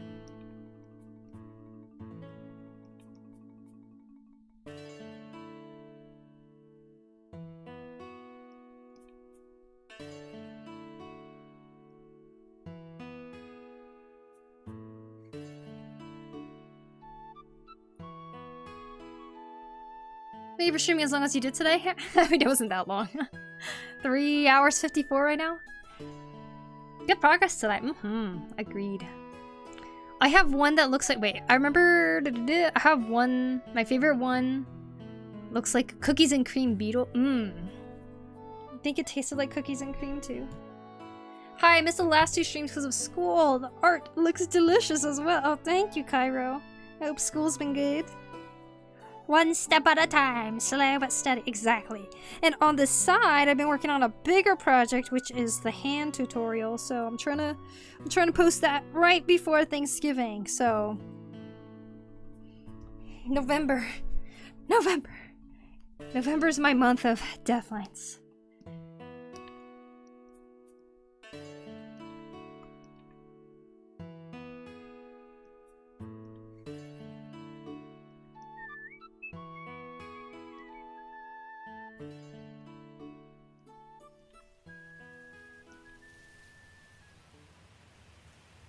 Doody doo doo doo.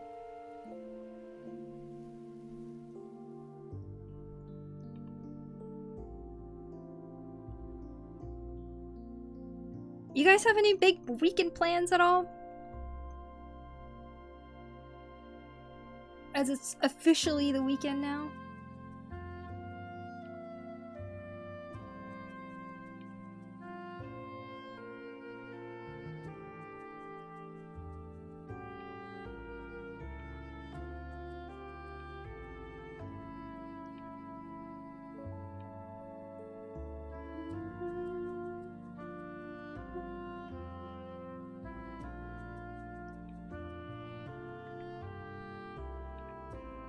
D&D, nice.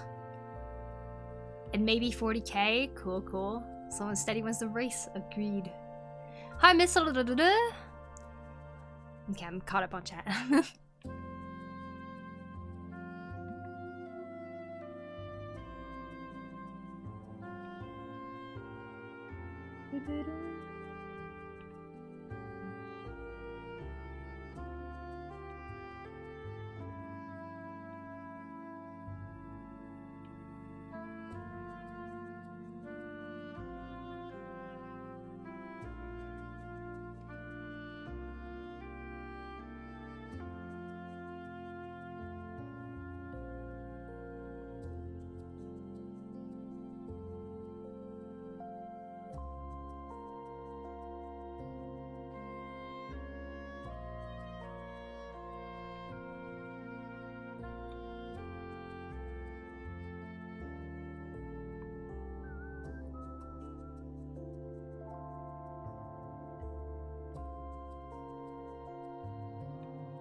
One of my friends is watching League of Legends World Watch Along. Oh, nice. I'm just gonna socialize. That sounds super fun. I hope you have fun with that. Very, very cool. Alright, I think I'm gonna start looking for somebody to raid here. I'm gonna go eat my lentil soup with potato. Let's see now.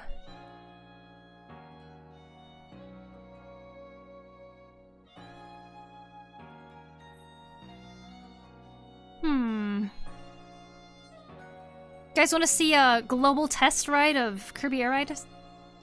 Kirby Air Riders?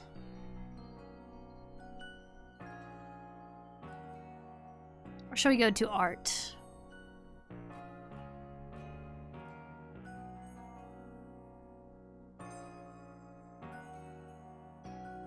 there's not that many art people online.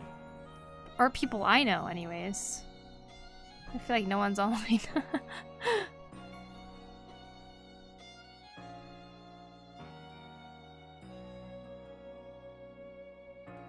Thanks for the stream. Take care, people. Thank you for hanging out, Aldadar. Thank you for the stream, sharing memories. Have a good day, y'all. Thank you for listening to my childhood story time. Hey, Mirok. I hope you're doing well. Welcome, welcome. I'm about to wrap up stream right now. That was right time. Have a good day. Thank you, Tyro. You as well. Let's see now.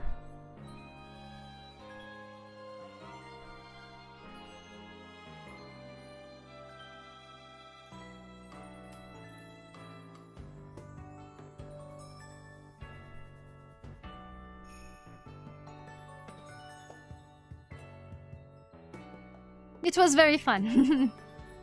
Good, good, I'm glad. Okay. Alright. Here is my social media if you guys would like to check out the other art stuff that I've done, but also more of this animal quiz stuff. Here is the art challenge theme for this week. And if you would like, you can join the Discord to join that art challenge, perhaps. And I shall see you guys soon. Bye, everybody. Thank you for watching. Thank you for the raids. Thank you for the follows. Thank you for hanging out. Thank you for the resubs. And, yeah, see you guys later. Bye.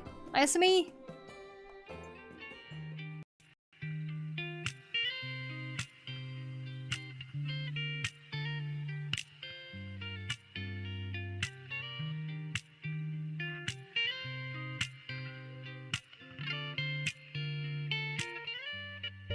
My first girlfriend turned into the moon.